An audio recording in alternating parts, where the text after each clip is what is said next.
যখনই মুহাম্মদ রাসূলুল্লাহ বলি আমিরুল মুমিনিন, তখন রাসূল সাল্লাল্লাহু আলাইহি ওয়াসাল্লামের সেই চেহারা আমার চোখের সামনে ভেসে উঠে, যাকে দেখে আমার ক্ষুধার যন্ত্রণা দূর হয়ে যেত। সেই নবীকে যখনই মুহাম্মদ রাসূলুল্লাহ বলি, রাসূলের কথা বলে উঠে আমি অসহ্য হয়ে যাই। বলল, আচ্ছা ঠিক আছে, আজানের বরখাস্ত, আজান থেকে না হয় দায়িত্ব বাদ দিলাম, কিন্তু মদিনা ছেড়ে কেন চলে যাবি আমিরুল মুমিনিন? আমি যখন মদিনায় হাঁটি, রাসূল সাল্লাল্লাহু আলাইহি ওয়াসাল্লাম যে রাস্তায় হেঁটেছিল ওই রাস্তার দিকে যখন তাকাই, রাসূল সাল্লাল্লাহু আলাইহি ওয়াসাল্লাম যেই জায়গায় দাঁড়িয়ে নামাজ পড়েছেন, যেই মিম্বরে দাঁড়িয়ে খুতবা দিয়েছেন, ওই মিম্বরটা যখন খালি দেখি, ওই রাস্তা যখন দেখি আর ওই নামাজের জায়গা দেখি, আমি রাসূলের কথা স্মরণ করে আমার মন চায় আমি মাটির তলে ঢুকে যাই। لا شريك له والصلاة والسلام على من لا نبي بعده وعلى آله وصحبه والمهتدين بهدايته إلى يوم الدين أما بعد فأعوذ بالله من الشيطان الرجيم بسم الله الرحمن الرحيم تبت يدا أبي لهب وتب ما أغنى عنه ماله وما كسب سيصلى نارا ذات لهب وامرأته حمالة الحطب في جيدها حبل من مسد আল্লাহ রাব্বুল আলামিনের শুকরিয়া আদায় করছি। রব্বুল আলামিন মেহেরবানি করে আমাদেরকে অধ্যকারী সিরাতের আলোচনায় উপস্থিত হওয়ার তৌফিক দিয়েছেন, আলহামদুলিল্লাহ। সম্মানিত উপস্থিতি, আমি আপনাদের সম্মুখে কোরআন মাজিদের একটি ছোট্ট সূরা তেলাওয়াত করেছি। এই সূরাটির মধ্যে 5টি আয়াত আছে, 23টি শব্দ আছে এবং 81টি অক্ষর রয়েছে। এই সূরাটির তাফসীরের দিকে যাওয়ার পূর্বে আমি সিরাত সংক্রান্ত কয়েকটি কথা বলতে চাই ভূমিকা হিসেবে।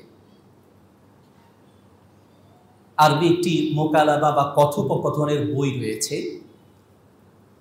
যেখানে একজন ব্যক্তি আরেকজন আলেমকে প্রশ্ন করছেন।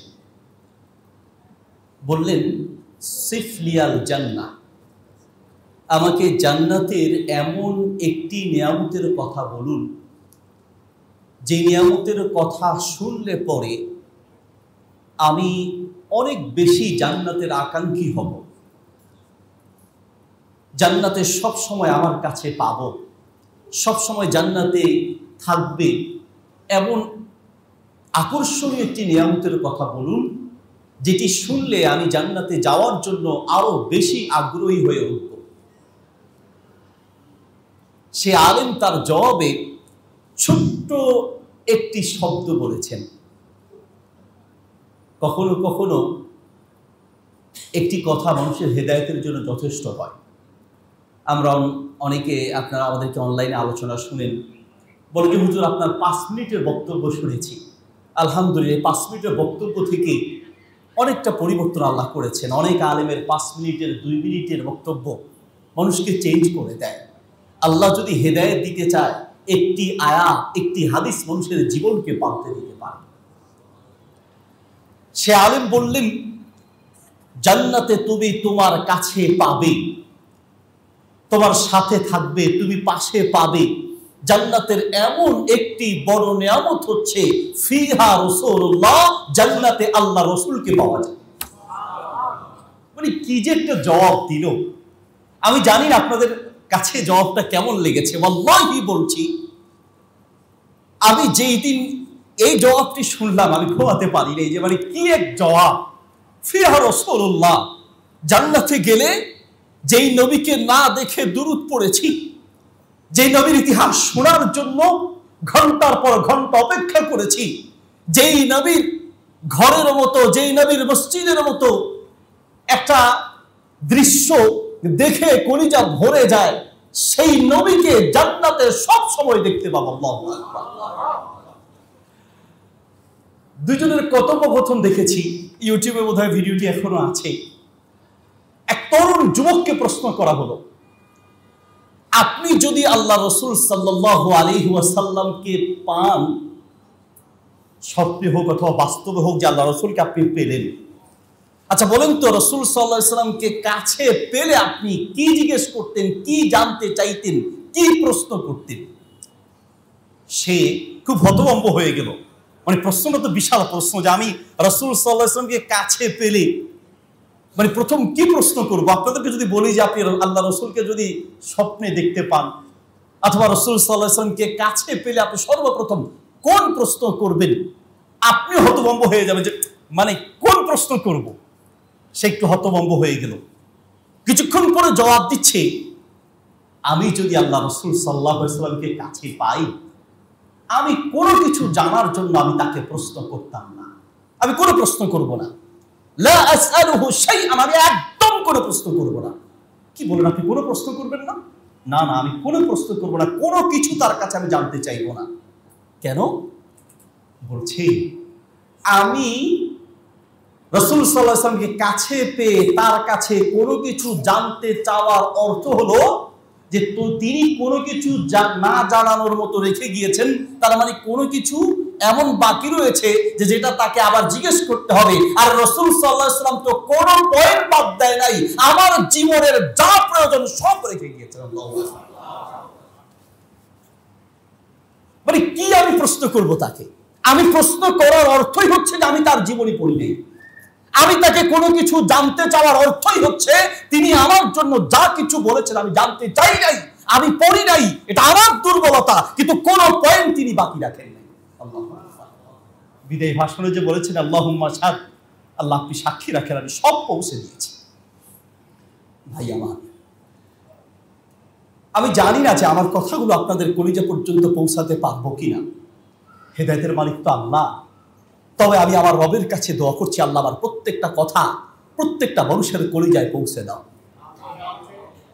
আমি জানি না পৌঁছাতে পারবো কিনা, তবে একটা কথা বলি, যে যাকে ভালোবাসে তার প্রত্যেকটা কথাকে ভালোবাসে, যে যাকে ভালোবাসে তার জীবনে পড়তে ভালোবাসে। অনেক মুসল্লি এখানে আছেন মাশাআল্লাহ। আমি যদি প্রশ্ন করি, যেই নবীর সুপারিশ ছাড়া আপনার জান্নাত পাওয়ার সম্ভাবনা নাই, যেই নবী পৃথিবীতে নিজের সুখ শান্তিকে বিসর্জন দিয়েছেন, তিনি যদি চাইতেন পৃথিবীর সবচেয়ে শ্রেষ্ঠ রাজা বাদশা সবচেয়ে বেশি সুখ তিনি অর্জন করতে পারতেন। নবী সাল্লাল্লাহু আলাইহি ওয়াসাল্লাম বলেন, লিকুল্লি নবিয়্যিন দাওয়াতুন মুস্তাজাবাতুন, ওয়াল্লাহি, কথা আমার বানোয়াট নয়, বুখারীতে হাদিসটি আছে, মুসলিমে আছে, তিরমিজিতে আছে, নাসাইতে আছে, মিশকাতে আছে, মুস্তাদে আহমদে আছে, সহিহুল জামি কিতাবে আছে। নবী সাল্লাল্লাহু আলাইহি ওয়াসাল্লাম বলেন, লিকুল্লি নবিয়্যিন দাওয়াতুন মুস্তাজাবাতুন, পৃথিবীর সমস্ত নবীর জন্য স্পেশাল একটা দোয়া রেখে দিয়েছেন। ফাতাআজ্জালা কুল্লু নবিয়্যিন দাওয়াতাহুম, পৃথিবীর সমস্ত নবীরা সেই দোয়া দুনিয়ায় খরচ করেছে। আল্লাহ দোয়া দিয়েছেন, মানে এই দোয়া করে যার যা প্রয়োজন চাইলেই পাবে। সব নবীরা সেই দোয়া দুনিয়াতে খরচ করেছেন। আমাদের প্রিয় নবী মুহাম্মদ সাল্লাল্লাহু আলাইহি ওয়াসাল্লাম বলেন, ইন্নী আখতাবিউ বিহা শাফাআতাল লিউম্মতি, আমার উম্মত, আমি আমার আল্লাহকে বলে দিয়েছি, রব তুমি আমার জন্য স্পেশাল দোয়া দিয়েছো, যেই দোয়া করে তোমার কাছে যা চাইবো তুমি তাই দিবে। রব তোমার সেই দোয়া আমি পেয়েছি, নবীরাও সেই দোয়া দুনিয়াতে খরচ করেছেন। ইন্নী আখতাবিউ বিহা, আমি আল্লাহ আমার এই দোয়াকে তোমার কাছে রেখে দিলাম, দুনিয়ার কোনো বিপদে আমি খরচ করব না। আমার উম্মত কিয়ামতের মাঠে যখন বিপদে পড়বে, এই দোয়া আমার উম্মতের রক্ষার জন্য সেই দিন করব। বলেন, সেই নবীর প্রতি দুরূদ না পড়ে আপনি ঘুমান কি করে? সেই নবীর জীবন ইতিহাস না জেনে আপনি থাকেন কি করে? আপনি দুনিয়ার নেতা নেত্রীর ইতিহাস আপনি জানেন, 14 গোষ্ঠীর খবর আপনি বলতে পারেন, আপনার বাচ্চারা বাংলাদেশ সহ বিভিন্ন রাষ্ট্রের খেলোয়াড়দের ইতিহাস, বাপ দাদার 14 গোষ্ঠীর ইতিহাস সে জানে, আপনার নবীর নাম আর ইতিহাস এখন পর্যন্ত সে জানতে পারবে। নবী সাল্লাল্লাহু আলাইহি ওয়াসাল্লাম সিজদায় পড়ে চোখের পানি ফেলে কাঁদছেন, উঠে আবার কাঁদছেন। আল্লাহ রাব্বুল আলামিন জিবরিলকে পাঠালেন, ইয়া জিবরিল ইযহাব ইলা মুহাম্মাদিন ফাসালহু মা ইউবকিকা, জিবরিল যাও আর নবীর কাছে যাও, গিয়ে জিজ্ঞেস করো আমার নবী কেন কাঁদছে? যাও আমার নবীর কাছে যাও, জিজ্ঞেস করো আমার নবী কেন কাঁদছেন। জিবরিল, আমার নবীকে বলো আমার নবী যা চাইবে আমি তাই দিব, কি লাগবে জিজ্ঞেস করো। সেই দিন যদি বলতেন সারা পৃথিবীর শ্রেষ্ঠ রাজা হতে চাই, আমি ধনী হতে চাই, সুন্দরী নারী চাই, ক্ষমতা চাই, সব আল্লাহ দিতেন। জিবরিল আলাইহিস সালাম এসে বললেন, ইয়া রাসূলুল্লাহ, আপনার রব জানতে চেয়েছেন আপনি কেন কাঁদছেন। আপনি যা চাইবেন আল্লাহ তাই দিবে, কি লাগবে আপনার বলেন। নবী সাল্লাল্লাহু আলাইহি ওয়াসাল্লাম সেই দিনও নিজের জন্য কিছুই চান নাই। তিনি বললেন, জিবরিল, আমার আল্লাহর কাছে গিয়ে বলো আমি আমার জন্য কাঁদছি না, আমি কাঁদছি আমার উম্মত কি করে জাহান্নাম থেকে মুক্তি পেয়ে জান্নাতের মেহমান হবে, আমি আমার উম্মতের জন্য কাঁদছি। আল্লাহু আকবার। আপনার জন্য কেঁদেছেন, আমি আপনার কথা বলছি, আপনার জন্য কেঁদেছেন, আপনার জন্য কেঁদেছেন, তিনি আপনার জন্য কেঁদেছেন। আর আপনার ঘরের দিকে তাকালে মনে হয় না যে আপনি মুহাম্মদ সাল্লাল্লাহু আলাইহি ওয়াসাল্লামের উম্মতের ঘর। এটা মুসলমানের ঘর দেখে বোঝার উপায় নেই যে মুসলমানের ঘর। মুসলমানের চেহারার দিকে তাকালে বোঝার উপায় নাই এটা মুসলমানের চেহারা। যারা আজকে বাড়িতে যাওয়ার পরে আয়নার সামনে দাঁড়ান, মাসালা তো পরে আয়নার সামনে দাঁড়ান আর নিজেকে একটু প্রশ্ন করেন, আপনি কি সেই লোক কিনা যার জন্য কেঁদেছিলেন আপনার নবী? আপনার চেহারার সাথে আপনার নবীর চেহারার মিল আছে কিনা? পৃথিবীতে এমন একজন নবীও খুঁজে পাবেন না যে নবীর মুখে দাড়ি ছিল না, একজন সাহাবীও খুঁজে পাবেন না যে সাহাবীর মুখে দাড়ি ছিল না। কবরে যাবেন হাসরের মাঠে, আল্লাহর নবীর সামনে দাঁড়ায়া বলবেন, ইন্নী উম্মাতুকা, আমি আপনার উম্মত। কোন চেহারা নিয়ে বলবেন? মাসআলা পরে, আগে নিজের বিবেককে প্রশ্ন করেন, নিজের বিবেককে প্রশ্ন করেন। আপনার ছেলেটা অঙ্ক কেমন পারে? মাঝে মাঝে টিচারের কাছে খোঁজ নেন, স্যার টাকা যা লাগে নেন, আমার ছেলে যেন অঙ্কে ভালো করে, ইংরেজি ভালো পড়তে পারে কিনা, উচ্চারণ ঠিক আছে কিনা, এই বলে না এই বলে, যে বলে না যেই বলে, খেই বলে, টিচার না টিচার। ইংরেজির উচ্চারণগুলো আপনি মাঝে মাঝে ফলো করেন, এটা কি ব্রিটিশ উচ্চারণ না আমেরিকার উচ্চারণ, সেটাও আপনি ফলো করেন। কিন্তু আপনার ছেলেকে একটা দিন আপনি ফলো করেন নাই। বাবা, তোমার নবী সম্পর্কে কতটুকু জানো যে নবী তোমার জন্য কেঁদেছেন? প্রশ্ন আপনি কখনো করেছেন? ছেলের নাম রাখবে, একেবারে নাচ গান আয়োজন করে, একেবারে নারী পুরুষ একাকার করে বিশাল আয়োজন, ছেলের নাম রাখবে। হুজুরকে দাওয়াত দিয়েছেন, বললো হুজুর আমার ছেলের নাম রাখতে চাই, কয়েকটা নাম বলেন। বলছে ফেরাউন রাখেন। হুজুর আপনি পাগলামি করছেন, আমার ছেলের নাম আমি ফেরাউন রাখবো? নমরুদ রাখেন। আরে কি বলেন এইসব আপনি? আবু জাহেল রাখেন। হুজুর আপনি কি বলছেন এগুলো? এই মুসলমানের বাচ্চা, ওর নাম নমরুদ, ফেরাউন, আবু জাহেল, এগুলো কেন বলছেন? বলছে অনুষ্ঠান সাজিয়েছেন, অমুসলিমদের অনুষ্ঠান করছেন গান বাজনা দিয়ে, ফেরাউন আর নমরুদের মতো, আবু জাহেলের মতো, আর নাম রাখতে চাচ্ছেন মুসলমানের নাম। এই তো বাস্তবতা। রাগ করবেন না বাপ, আমি আপনার ছেলে হিসেবে বলছি, আমি আপনার ভাই হিসেবে বলছি। রাতে তো আপনি ঘুমান, আর আমরা রাতে বাজে বাজে ঘুমাতে পারি না।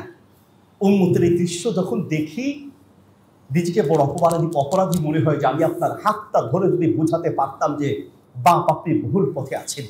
এই জন্য আপনার নবী আপনার জন্য কাঁদে নেই।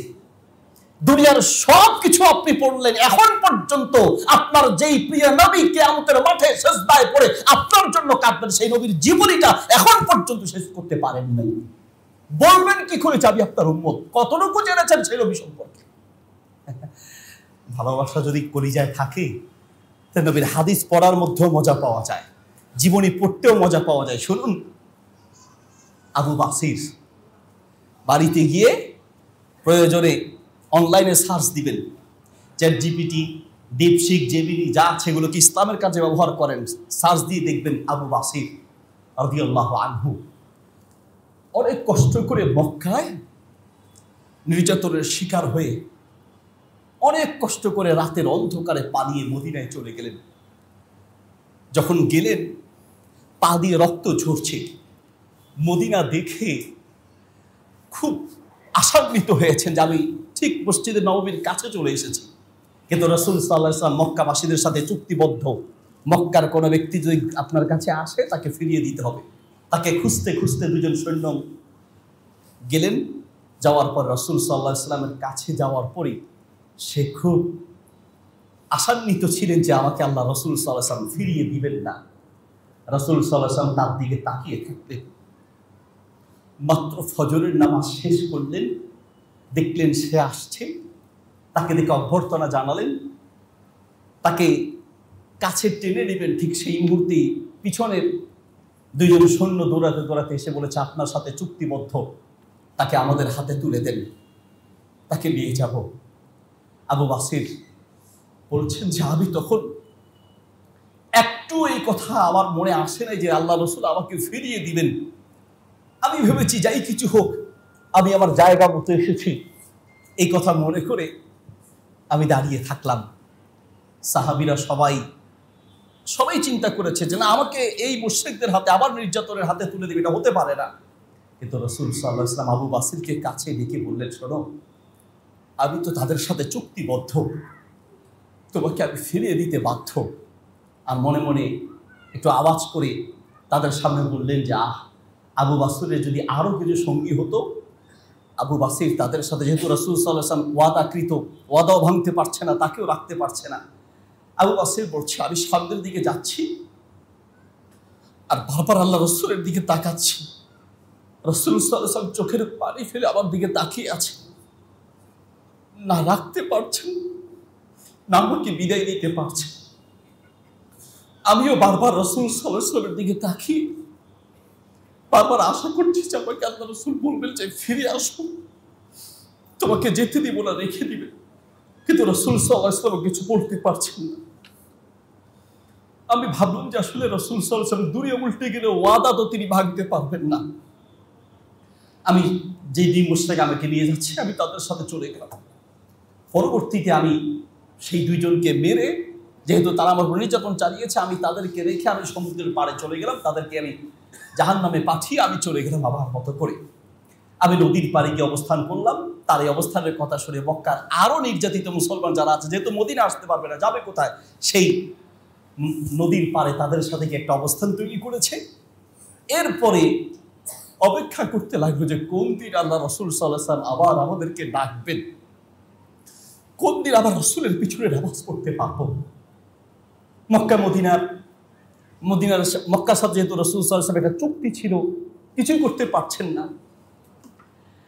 অবশেষে মক্কার লোকেরা এই চুক্তি ভঙ্গ করলো যে ঠিক আছে, আপনি চাইলে মক্কা যারা আপনার কাছে যায় তাদেরকে নিয়ে যান, আমাদেরকে যেন কোনো ধরনের সমস্যা না করে। চুক্তি ভঙ্গ করলো। রাসূল সাল্লাল্লাহু আলাইহি ওয়াসাল্লাম একটা চিঠি লিখলেন আবু বাসিরের কাছে। আবু বাসিরের কাছে সেই চিঠি নিয়ে আসতে আসতে দীর্ঘদিন পর্যন্ত অসুস্থতায় থেকে অসুস্থ হয়ে পড়লেন। যখন আবু বাসিরের কাছে এসে বলছে, আবু বাসির, তোমার জন্য অত্যন্ত সুসংবাদ। কি? আবু বাসির, রাসূল সাল্লাল্লাহু আলাইহি ওয়াসাল্লাম দূত পাঠিয়েছেন, তোমরা এবার চাইলে মদিনায় যেতে পারো, তোমাকে অনুমতি দেওয়া হলো। এই খুশিতে সবাই আত্মহারা হয়ে পড়লেন। কিন্তু আবু বাসির তো অত্যন্ত অসুস্থ। বললেন, রাসূল সাল্লাল্লাহু আলাইহি ওয়াসাল্লাম যে যাওয়ার অনুমতি দিয়েছেন, কোথায়, কথাটা কোথায় লেখা আছে? একটা পত্র লিখে বলল, এই যে রাসূল সাল্লাল্লাহু আলাইহি ওয়াসাল্লাম এই পত্রে লিখে পাঠিয়েছেন, রাসূল সাল্লাল্লাহু আলাইহি ওয়াসাল্লামের কথা লেখা, মোহর, সিল এখানে আছে। আবু বাসির বলল, আমাকে দাও। চিঠিটা এইভাবে হাতে নিয়ে তাকিয়ে থাকলেন রাসূলের কথা। ঠিক তাকিয়ে থাকতে থাকতে ওই অবস্থাতেই দুনিয়ার থেকে বিদায় হয়ে গেলেন। রাসূলের ভালোবাসা বোঝাচ্ছি আপনাকে, আপনিও ভালোবাসেন, আমিও ভালোবাসি। এখন পর্যন্ত কোনদিন যখন নামাজে আপনি আল্লাহুম্মা সাল্লি আলা মুহাম্মাদি ওয়া আলা আলি মুহাম্মাদ বলেন, একদিনও চোখের পানি আসে নাই? আশহাদু আন্না মুহাম্মাদুর রাসূলুল্লাহ বলার সময় যখন আপনার কানে ঢুকে একদিনও চোখের পানি আসে নাই? যদি প্রকৃত ভালোবাসা আপনার কলিজায় থাকতো, আল্লাহর নবীর নাম বললে সাল্লাল্লাহু আলাইহি ওয়াসাল্লাম বলার সময় কলিজা দিয়ে বিরহের বেদনায় চোখের পানি আসার কথা ছিল, ঠিক কিনা? কেঁদেছেন একদিনও? কাঁদতে পেরেছেন? বা কলিজার কথা বলি, একটু হৃদয় দিয়ে শোনার চেষ্টা করেন। ভালোবাসা কাকে বলে? বক্তব্য দিচ্ছেন একজন সাহাবী। ইউদহিকুহুম মাঝে মাঝে বক্তব্যের মাঝে হাসাচ্ছেন, বক্তব্যের মাঝে মাঝে মাঝে হালাল পন্থায় ভদ্র ভাষায় হাসানো জায়েজ আছে। যেমন আমাদের গতকালকের আলোচক ছিলেন মাওলানা মুস্তাক ফয়েজি আকরামাহুল্লাহ, বেশ হাসি হাসি মজা দিয়ে কথা বলেন, তাই না? তো এইরকম সাহাবী মজাক করে কথা বলছেন, ইউদহিকুহুম, মিশকাতে হাদিসটি আছে। রাসূল সাল্লাল্লাহু আলাইহি ওয়াসাল্লাম বক্তব্য দূর থেকে শুনলেন। বক্তব্য শেষ হওয়ার পরে আলা খাদিরাতি, একদম পিঠের উপর দিকে একটা খোসা দিয়ে বললেন, অনেক ভালোই তো বক্তব্য দাও মাশাআল্লাহ, প্রশংসা করলেন, একটু মজাক করলেন। সাহাবী বললেন, ইয়া রাসূলুল্লাহ ইস্তাবিরনি, আপনি আমাকে খোসা দিয়েছেন, আমি প্রতিশোধ দিব। কিভাবে? বলছে, আপনি আমাকে খোসা দিয়েছেন, আমিও আপনাকে খোসা দিব। তুমিও খোসা দিবা? আচ্ছা ঠিক আছে, দাও। কত সহজ সরল নবী ছিলেন। নাও দাও, তুমি প্রতিশোধ নাও। বলছে, ইয়া রাসূলুল্লাহ হবে না, আমার খালি শরীরে আপনি খোসা দিয়েছেন আর আপনার গায়ে চাদর আছে, আমি আপনার খালি শরীরে খোসা দিব, চাদর সরান। রাসূলুল্লাহ সাল্লাল্লাহু আলাইহি ওয়াসাল্লাম চাদরটাও খুলে দিলেন। আল্লাহু আকবার! কেমন নবী পেয়েছি, কেমন নবী! চাদরটা খুলে দিলেন। হ্যাঁ ঠিক আছে, এবার প্রতিশোধ নাও। বলছে, হয়নি ইয়া রাসূলুল্লাহ, আপনি আমার দিকে তাকিয়ে আছেন, আপনি তো আমার পিছন দিয়ে খোসা দিয়েছেন, আর আপনি তো আমার দিকে তাকিয়েছেন, হবে না, আপনি সামনের দিকে তাকান, আমি আপনার পিছনে প্রতিশোধ নিব। বলল ঠিক আছে, সামনের দিকে তাকালেন। ওই সাহাবী পিছন দিক থেকে এসে জড়িয়ে ধরে পুরো পিঠের মধ্যে চুমু খাওয়া শুরু করেছেন। সাহাবী, তুমি বললে প্রতিশোধ নিবে, আর দেখছি চুমু খাচ্ছ। ইয়া রাসূলুল্লাহ, ভাবলেন কি করে, আমরা তো আমাদের জীবনের বিনিময়ে আপনার শরীরে একটা কাটা বিদ্ধ হবে, সহ্য করতে পারবো না। আমি মূলত চেয়েছি, অনেক দিন ধরে সুযোগ চেয়েছি যে আপনাকে জড়িয়ে ধরে একটু চুমু খাবো, আজকে সেই সুযোগটা পেলাম। আল্লাহু আকবার! কাকে বলে ভালোবাসা! ওয়াল্লাহি, যেভাবে ভালোবাসা দরকার সেভাবে ভালোবাসতে পারি নেই। রাসূল সাল্লাল্লাহু আলাইহি ওয়াসাল্লাম দুনিয়া থেকে বিদায় হয়ে গেলেন। ইতিহাস তো বহু শুনেছেন, কিন্তু কলিজায় যেভাবে লাগার কথা সেভাবে আঘাত করতে পারে নাই। আযান দিতে দাঁড়ান বেলাল, আযান কাদ হানাত ওয়াক্তুস সালাত, আমাদের টাইম হয়েছে, আযদিন, বেলাল আযান দাও, আযান দাও। বেলাল আযান দেওয়ার জন্য দাঁড়ায়, আল্লাহু আকবার বলে, আশহাদু আল্লা ইলাহা ইল্লাল্লাহ বলে, যখনই আশহাদু আন্না মুহাম্মাদুর রাসূলুল্লাহ বলে, মাটিতে ধপাস করে পড়ে যায়, আযান দিতে পারে না। গেলেন আবু বকর রাদিয়াল্লাহু আনহুর কাছে, আমিরুল মুমিনিন, আমি আপনার কাছে দুটি আবদার নিয়ে এসেছি। আমার ভাষাকে বুঝেন আপনারা? আমিরুল মুমিনিন, দুটি আবদার নিয়ে আপনার কাছে এসেছি। কি বলো? এক নম্বর হলো, আমি আযানের দায়িত্ব ছেড়ে দিতে চাই। দুই নম্বর হলো, আমি মদিনা ছেড়ে চলে যাব, আমি মদিনায় থাকতে পারবো না। কি বলো বেলাল? রাসূল সাল্লাল্লাহু আলাইহি ওয়াসাল্লাম চলে গেলেন, আমি একা হয়ে যাচ্ছি, আযানের দায়িত্ব না হয় ছেড়ে দিবে, বুঝলাম যে আযান দিতে পারো না। যখনই মুহাম্মদুর রাসূলুল্লাহ বলি আমিরুল মুমিনিন, তখন রাসূল সাল্লাল্লাহু আলাইহি ওয়াসাল্লামের সেই চেহারা আমার চোখের সামনে ভেসে ওঠে, যাকে দেখে আমার ক্ষুধার যন্ত্রণা দূর হয়ে যেত। সেই নবীকে যখনই মুহাম্মদুর রাসূলুল্লাহ বলি, রাসূলের কথা বলে উঠে আমি অসহ্য হয়ে যাই। বলল, আচ্ছা ঠিক আছে, আযানের বরখাস্ত, আযান থেকে না হয় দায়িত্ব বাদ দিলাম, কিন্তু মদিনা ছেড়ে কেন চলে যাবি?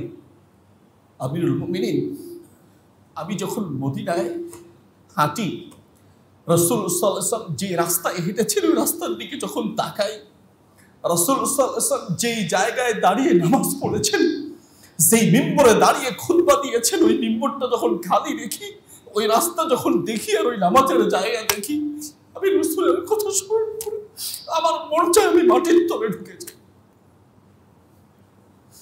মৃত্যু শয্যায় শায়িত বেলাল দুনিয়ার থেকে বিদায় হয়ে যাবে। বিবি হাউমাউ করে, বিবি কাঁদছে, চোখের পানি ফেলে কাঁদছে। বেলাল মুস্কি মুস্কি হাসতে লাগলেন। বেলালকে হাসতে দেখে তার বিবি বলছে, আনতা তাবা, আপনি হাসছেন, আমাদেরকে রেখে চলে যাবেন, মাটির নিচে একা থাকবেন, আর আপনি হাসছেন? বেলাল বলছে, লিমা তাবকিনা ইয়া হাদি, মহিলা কি হলো, কাঁদছো কেন, কান্নার কি আছে? বলছে, স্বামী, আপনি আমাদেরকে রেখে চলে যাবেন, মাটির নিচে একা থাকবেন, তো আমরা কাঁদবো না কি করব? আর আপনি হাসছেন, এই টাইমে মানুষ হাসে। বেলাল বলছে, বিবি আমার কলিজায় আনন্দের জোয়ার চলছে, আনন্দের জোয়ার। কারণ কি বিবি জানো, আমি দুনিয়ার থেকে বিদায় হলে তোমাকে হারাবো, তোমাদের থেকে আলাদা হব, কিন্তু মনে রেখো নালকা মুহাম্মাদান ওয়া আসহাবাহু, আমি আমার কলিজার টুকরা নবী আর তার সাহাবীদেরকে খুঁজে পাবো। আল্লাহু আকবার। ইমানটা কি এই পর্যায়ে আমাদের আছে? জানি না আমি বুঝাতে পেরেছি কিনা। হৃদয়টা নবী সাল্লাল্লাহু আলাইহি ওয়াসাল্লামের ভালোবাসা দিয়ে যদি পূর্ণ করতে চান, তাহলে আল্লাহ রাসূল সাল্লাল্লাহু আলাইহি ওয়াসাল্লামের সিরাত পড়বেন। তৌফিক থাকলে উমরায় যাবেন, হজে যাবেন। তৌফিক থাকলে মক্কা মদিনায় যাবেন, রাসূল সাল্লাল্লাহু আলাইহি ওয়াসাল্লামের স্মৃতি বিজড়িত জায়গাগুলো দেখবেন। টাকা থাকলে যাবেন, টাকা নাই তাও দোয়া করেন। শোনেন, টাকা লাগে না, পয়সা লাগে না, আল্লাহর ঘরের কাছে যাওয়ার জন্য অর্থ সম্পদ আর শরীরের শক্তিও লাগে না, কলিজার টান থাকলে আল্লাহ পৌঁছে দেয়। ইন্টারনেটে সার্চ দেন হাসান আব্দুল্লাহ লিখে, হাসান আব্দুল্লাহ, দেখবেন আফ্রিকার হজের সময় তার ছবিটি ভাইরাল হয়। হাসান আব্দুল্লাহ এইরকম সাদা একটা জুব্বা, হাতে একটা ড্রোন, শরীরের রং একটু কালো, হাতে ড্রোন নিয়ে দাঁড়িয়ে আছে। এত গরিব ছিল, বৃষ্টির পানি পড়তো, সেই পানি ঘরের নিচে চলে আসতো, চাল ঠিক নাই। কত গরিব অসহায় জীবন। তো তিনি একদিন দাঁড়িয়েছেন ঘরের সামনে।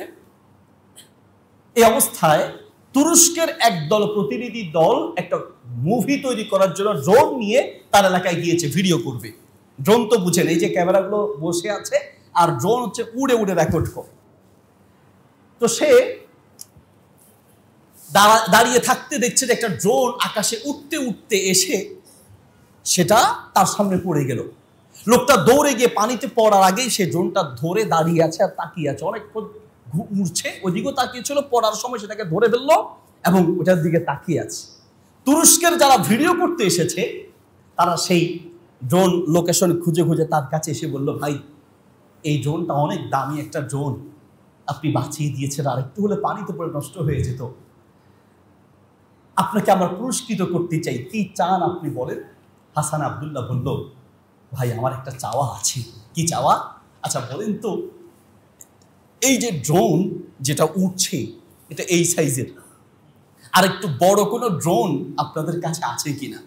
বলছে বড় ড্রোন দিয়ে কি করবেন?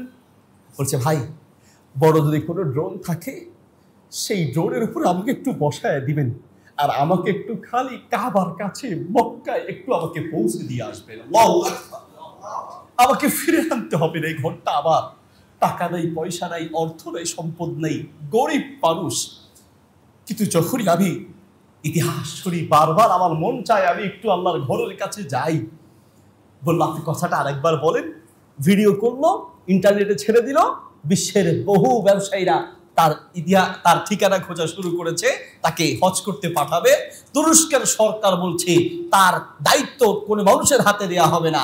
তুরস্কের সরকার প্রতিনিধি সরকারিভাবে সরকারি খরচ দিয়ে তার সমস্ত খরচ বহন করে হজ করিয়ে আবার তাকে বাড়িতে পৌঁছে দিয়েছেন। এক পয়সা খরচ হয় নাই, টাকার পয়সা ছিল না। কলিজার টান থাকলে সম্ভব হয়, কলিজার টান থাকলে সম্ভব হয়। ভাইয়ের আমার, একটা পাঠ আপনাদেরকে বললাম, রাসূল সাল্লাল্লাহু আলাইহি ওয়াসাল্লামের প্রতি যদি আমাদের ভালোবাসা থাকে তাহলে আমরা রাসূল সাল্লাল্লাহু আলাইহি ওয়াসাল্লামের জীবনীটা জানার চেষ্টা করতাম, তার প্রত্যেকটা সুন্নতকে আমরা পুঙ্খানুপুঙ্খ অনুসরণ করতাম। সময় যেহেতু কম, লম্বা সময় কথা বলা যাবে না, তবে সংক্ষেপে শুধু আপনাদেরকে কয়েকটা বিষয় একটু টাচ দিয়ে যাই। কোরআন মাজিদের শেষের যে 10টা সূরা আছে, সূরা ফিল, সূরা কুরাইশ, সূরা ফিল থেকে সূরা নাস পর্যন্ত, এই সূরাগুলো মূলত রাসূল সাল্লাল্লাহু আলাইহি ওয়াসাল্লামের জীবনের সাথে সম্পৃক্ত সূরা। যদি আল্লাহ কখনো তৌফিক দেয় অথবা যদি সম্ভব হয়, তাহলে কোরআনের আলোকে রাসূল সাল্লাল্লাহু আলাইহি ওয়াসাল্লামের সিরাত যদি জানতে চান, তাহলে এই সূরাগুলো ব্যাখ্যা সহ ভালো করে বুঝবেন। সূরা ফিল রাসূল সাল্লাল্লাহু আলাইহি ওয়াসাল্লামের জন্মের সাথে সম্পৃক্ত, মানে ফিল যে বছর এই আমুল ফিল হয়েছে ওই বছর রাসূল সাল্লাল্লাহু আলাইহি ওয়াসাল্লামের জন্ম হয়েছে। আর আরেকটা জিনিস আপনারা মনে রাখবেন, আমি শুধু সংক্ষেপে টাচ দিয়ে যাচ্ছি কারণ তাফসীর করার সময় নেই। কোরআনের প্রত্যেকটা সূরার সাথে আরেকটা সূরার একটা সম্পর্ক আছে, একটা আয়াতের পরে আরেকটা আয়াতের একটা সম্পর্ক আছে। আমরা অনেকে আলহামদুলিল্লাহ, আপনারা শিক্ষিত মানুষ, কোরআন তাফসীর পড়ি, তিলাওয়াত করি, অনুবাদ পড়ি, কিন্তু আমরা একটা আয়াতের সাথে আরেকটা আয়াতের কি সম্পর্ক এটা খুঁজে পাই না।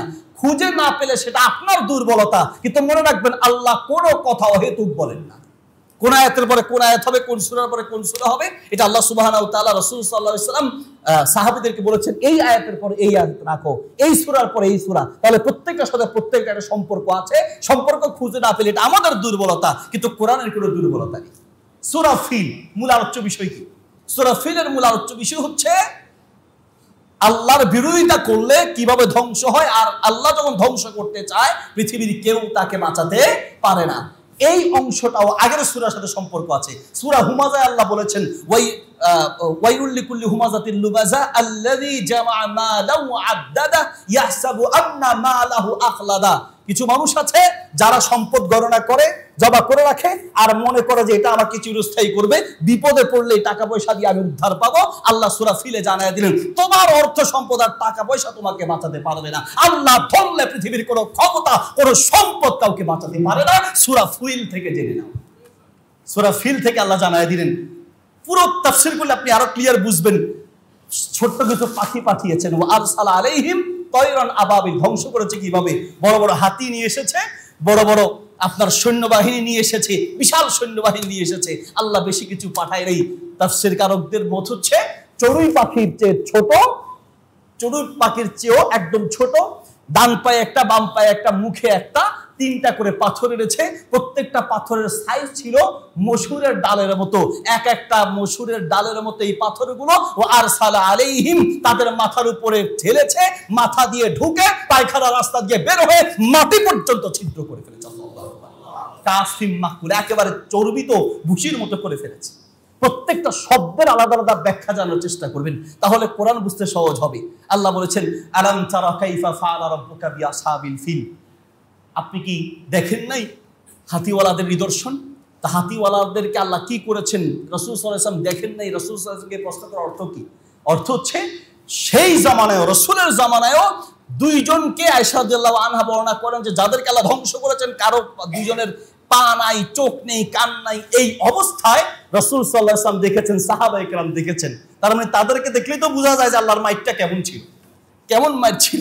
যাই হোক, সূরা ফিলের সাথে রাসূল সাল্লাল্লাহু আলাইহি ওয়াসাল্লামের জীবনের একটা সম্পৃক্ততা রয়েছে। কি সম্পৃক্ততা? কাবাকে আল্লাহ রক্ষা করেছেন। কাবাকে রক্ষা করার অর্থ কুরাইশদেরকে সাহায্য করা। কারণ একটা হলো আল্লাহর ঘর আল্লাহ রক্ষা করেছেন, আবার এটা থাকার কারণে কুরাইশদের সম্মান বেড়েছে, আর সেই কুরাইশ বংশেই রাসূল সাল্লাল্লাহু আলাইহি ওয়াসাল্লাম জন্মগ্রহণ করেছেন।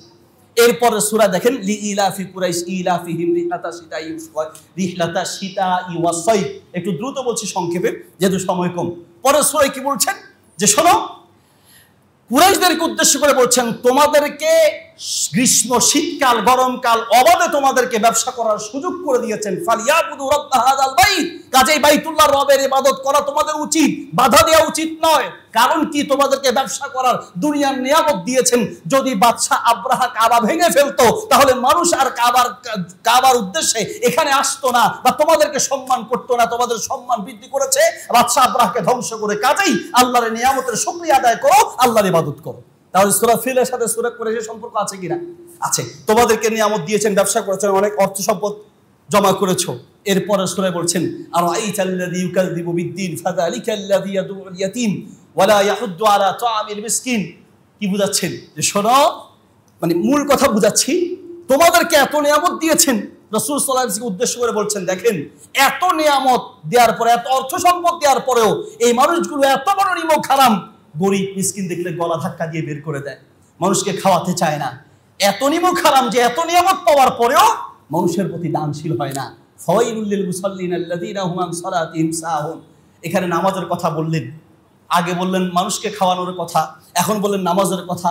নামাজের ক্ষেত্রে তারা উদাসীন, মানুষকে দেখানোর জন্য নামাজ পড়ে। উদ্দেশ্য হচ্ছে এই, যেই মানুষগুলো মানুষের হক মেরে খায় তারা আল্লাহর হক মেরে খায়। আমাদের নোয়াখালী ফেনীর একটা আঞ্চলিক ভাষা আছে যে লতা চুরি, পাতা চুরি, শেষ পর্যন্ত রাজার হাতি চুরি। যারা মানুষের হক মেরে খায় তারা আল্লাহর হক মেরে খাবে, যারা আল্লাহর হক মেরে খায় তারা মানুষের হক মেরে খাবে। এরপরে সূরা কাউসার ওয়ায়ামনাউনাল মাউন, শেষের আয়াত আছে যে ছোট্ট ছোট্ট জিনিস দিতেও তারা কৃপণতা করে, মানে এরা এত কৃপণ, ছোট্ট জিনিসও দিতে চায় না। পরের আয়াত, পরের সূরা আল্লাহ বলছেন ইন্না আ'তাইনাকাল কাউসার, নবী আমি আপনাকে অজস্র নিয়ামত দিয়েছি। আল্লাহু আকবার। তারা ছোট্ট জিনিস দিতে চায় না। আমি আপনাকে অজস্র নিয়ামত দিয়েছি, আমি যেহেতু নিয়ামত দিয়েছি কাজে আপনার উচিত হচ্ছে, আমি শুধু মূল মূল কথাগুলো বলছি, ফাসাল্লি লিরাব্বিকা ওয়ানহার, নামাজ পড়েন আর কুরবানি করেন। নিয়ামত বড় নিয়ামতের পরেই কুরবানি করতে হয়। আপনি দেখুন, একটা সন্তান জন্ম নেওয়ার পরে আকিকা করতে হয় না? সন্তান পাওয়া এটা একটা নিয়ামত, আকিকা করে মানুষকে খাওয়া, কুরবানি করো, এটা এক ধরনের কুরবানি। বিয়ে করেছেন, একটা নিয়ামত, এরপরে অলিমা করে খাওয়াও, এটাও নিয়ামতের পরে কুরবানি। নামাজও পড়ো, কুরবানিও করো। শোনো, এরপরে সূরার নাম কি? সূরা কাফিরুন। আজকের প্রেক্ষাপট একটা পয়েন্ট এখানে বলে দিই, আমি সূরা লাহাবের তাফসীরতে যেতে পারবো না, তারপর মূল কথাগুলো বলে দিব। পরের সূরায় আল্লাহ তাআলা বলেন, এত নিয়ামত যে দিয়েছি, মনে রেখো, নিয়ামত পেয়েছো, আমার ইবাদত করো, আমার পক্ষে থাকো।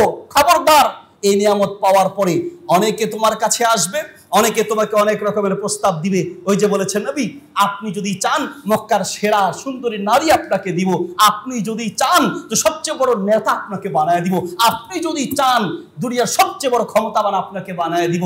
নবী সাল্লাল্লাহু আলাইহি ওয়াসাল্লাম কি বললেন? শোনো, যদি আকাশের সূর্যকে ফিয়ামিনি আমার ডান হাতে, আর আকাশের চন্দ্রকে ফিয়াসারি আমার বাম হাতে এনে দাও, আলা আন আতরুকা হাদাল আমর, আমি এই হকের পথ থেকে সরে যাওয়ার জন্য শুধু দুনিয়ার সম্পদ নয়, আকাশের সূর্যকে ডান হাতে আর আকাশের চন্দ্রকে বাম হাতেও যদি এনে দাও, আমি নবীকে এক চুল পরিমাণ নড়াতে পারবে না। আল্লাহু আকবার। ক্ষমতার লোভে এক চুল পরিমাণ নড়ানো যাবে না, এটা হচ্ছে নবীর আদর্শ। আর সামান্য ক্ষমতার ভোটের জন্য আমাদের কিছু মানুষ ঈমান বিক্রি করতে পর্যন্ত রাজি হয়ে যায়। ঈমানের কোনো মূল্য নাই। শুনুন, ক্ষমতা পাওয়ার জন্য একটু লিবারেল হতে হয়, একটু নরম হতে চায়। কোন ক্ষমতা তুমি চাও? যদি ইসলামের ক্ষমতা চাও, সত্যিকার যে ক্ষমতা, আল্লাহ সাহায্যের ক্ষমতা, সেটা যদি চাও, তাহলে সূরা কাফিরুন পড়ো। সূরা কাফিরুনে আল্লাহ রাব্বুল আলামিন নবী সাল্লাল্লাহু আলাইহি ওয়াসাল্লামকে যে ঘোষণা দিয়েছেন, লা আ'বুদু মা তা'বুদুন, মূল কথা একটাই, যে আমি তোমরা যে সকল মূর্তির ইবাদত করো, তোমরা যে সকল গায়রুল্লাহর ইবাদত করো, আমি তার ইবাদত করি না। নবী আপনি ঘোষণা দেন। স্পষ্ট ঘোষণা দেওয়ার পরে আল্লাহ বললেন, ইযা জাআ নাসরুল্লাহি ওয়াল ফাত, বিজয় তখনই আসবে যখন গায়রুল্লাহর সাথে সম্পর্ক ছিন্ন করবেন। শিরিক করে সাহায্য পাওয়া যায় না, শিরিক ত্যাগ করলে সাহায্য পাওয়া যায়। শিরিক করে নয়, শিরিক ত্যাগ করার মাধ্যমে, ঠিক না? সূরা কাফিরুন পড়া দরকার।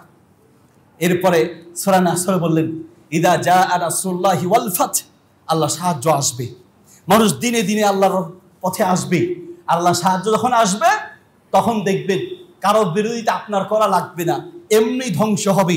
আপনার শত্রু যারা ঈমান আনবে তারা বেঁচে যাবে, আর যারা এরপরও শত্রুতায় থাকবে তাদেরকে ধ্বংস আল্লাহ করবেন। কিভাবে করবেন? তাব্বাত ইয়াদা আবি লাহাব, এই সূরায় তো পড়েছিলাম, তাব্বাত ইয়াদা আবি লাহাব। অনেক উলামা ইকরাম আছেন, মাদ্রাসার ছাত্র আছেন, এই জন্য কিছু গ্রামারও আসলে বলা দরকার, একটু বলি শুরু। তাব্বাত মানে ধ্বংস হোক। আরবিতে ফেলে মাজি, মুজারি এবং আমর, এই তিন ধরনের ফেল দিয়েই দোয়া করা হয় বা বদদোয়া করা হয়। ফেলে মাজি দিয়ে করার অর্থ এটা অবশ্যই ঘটবে, ফেলে আমর দিয়ে, ফেলে মুজারি দিয়ে করার অর্থ সম্ভাবনাময়, আর ফেলে আমর দিয়ে করার অর্থ হচ্ছে ভবিষ্যতে ঘটবে। আল্লাহ সুবহানাহু ওয়া তাআলা শব্দ ব্যবহার করলেন তাব্বাত, ফেলে মাজি, ইয়াদা আবি লাহাব, আবু লাহাবের দুই হাত ধ্বংস হবে, ওয়া তাব্বা, আর সে নিজেও ধ্বংস হবে। ফেলে মাজি দিয়ে বলেছেন তো, মানে ধ্বংস হোক। এই ফেলে মাজি দিয়ে বলার অর্থ কি? অবশ্যই সে ধ্বংস হবে। কেন ধ্বংস হবে? ধ্বংসের কারণটা কি? কারণ সে নবী সাল্লাল্লাহু আলাইহি ওয়াসাল্লাম ধ্বংস চেয়েছিল। সবাইকে একসাথ করে যখন ইসলামের দাওয়াত দিয়েছে, সে বলেছে তাব্বান লাক, নবী তুমি, মুহাম্মদ তুমি ধ্বংস হও। তখন আল্লাহ তাআলা আয়াত নাযিল করলেন, হে নবী আপনি ধ্বংস হবে না, যারা আপনার বিরোধিতা করে তারা ধ্বংস হবে। এমন ভাবে ধ্বংস হবে, মা আবনা আনহু মালুহু, যেই মালুহু, মালুর মানে সম্পদ, যেই সম্পদের অহংকার করেছে, যেই সন্তান সন্ততির অহংকার করেছে, যেই ক্ষমতার অহংকার করেছে, এই ক্ষমতা তাকে বাঁচাতে পারবে না। ইন্না বাতশা রাব্বিকা লাশাদীদ, আল্লাহ যখন ধরবে পৃথিবীর কেউ ঠেকাতে পারবে না। আল্লাহ যখন ধরবে পৃথিবীর কেউ ঠেকাতে পারবে না। কিভাবে ধ্বংস হয়েছে? নবী সাল্লাল্লাহু আলাইহি ওয়াসাল্লামের বিরোধিতা যারা করে তাদেরকে আল্লাহ কিভাবে ধ্বংস করেন তার ইতিহাস মাঝে মাঝে আমাদের শোনা উচিত।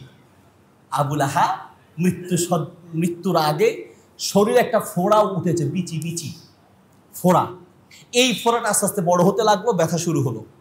ব্যথা শুরু হওয়া পর্যন্ত পরিবারের আত্মীয় স্বজন, ছেলে মেয়ে সব কাছে আছে। যখন ফোড়াটা ফেটে দুর্গন্ধ বের হওয়া শুরু করেছে, আত্মীয় স্বজন আশেপাশের প্রতিবেশী সবাই এলাকা ছেড়েই পালালো যে এই দুর্গন্ধে থাকা যাবে না। বিবি চলে গেল, সন্তান চলে গেল, কেউ নাই, অসহায়। কারণ সন্তানকেও সুশিক্ষা দিতে পারে নাই। আবুল আহাবের ছেলেও রাসূল সাল্লাল্লাহু আলাইহি ওয়াসাল্লামের সাথে বেয়াদবি করেছে। এই ছেলেও রাসূল সাল্লাল্লাহু আলাইহি ওয়াসাল্লামের সাথে বেয়াদবি করেছে, সন্তানকে মানুষ বানাতে পারে নাই। প্রসঙ্গক্রমে বলি, ঢাকা শহরের মানুষ সন্তানটাকে মানুষ বানান, আগে মানুষ।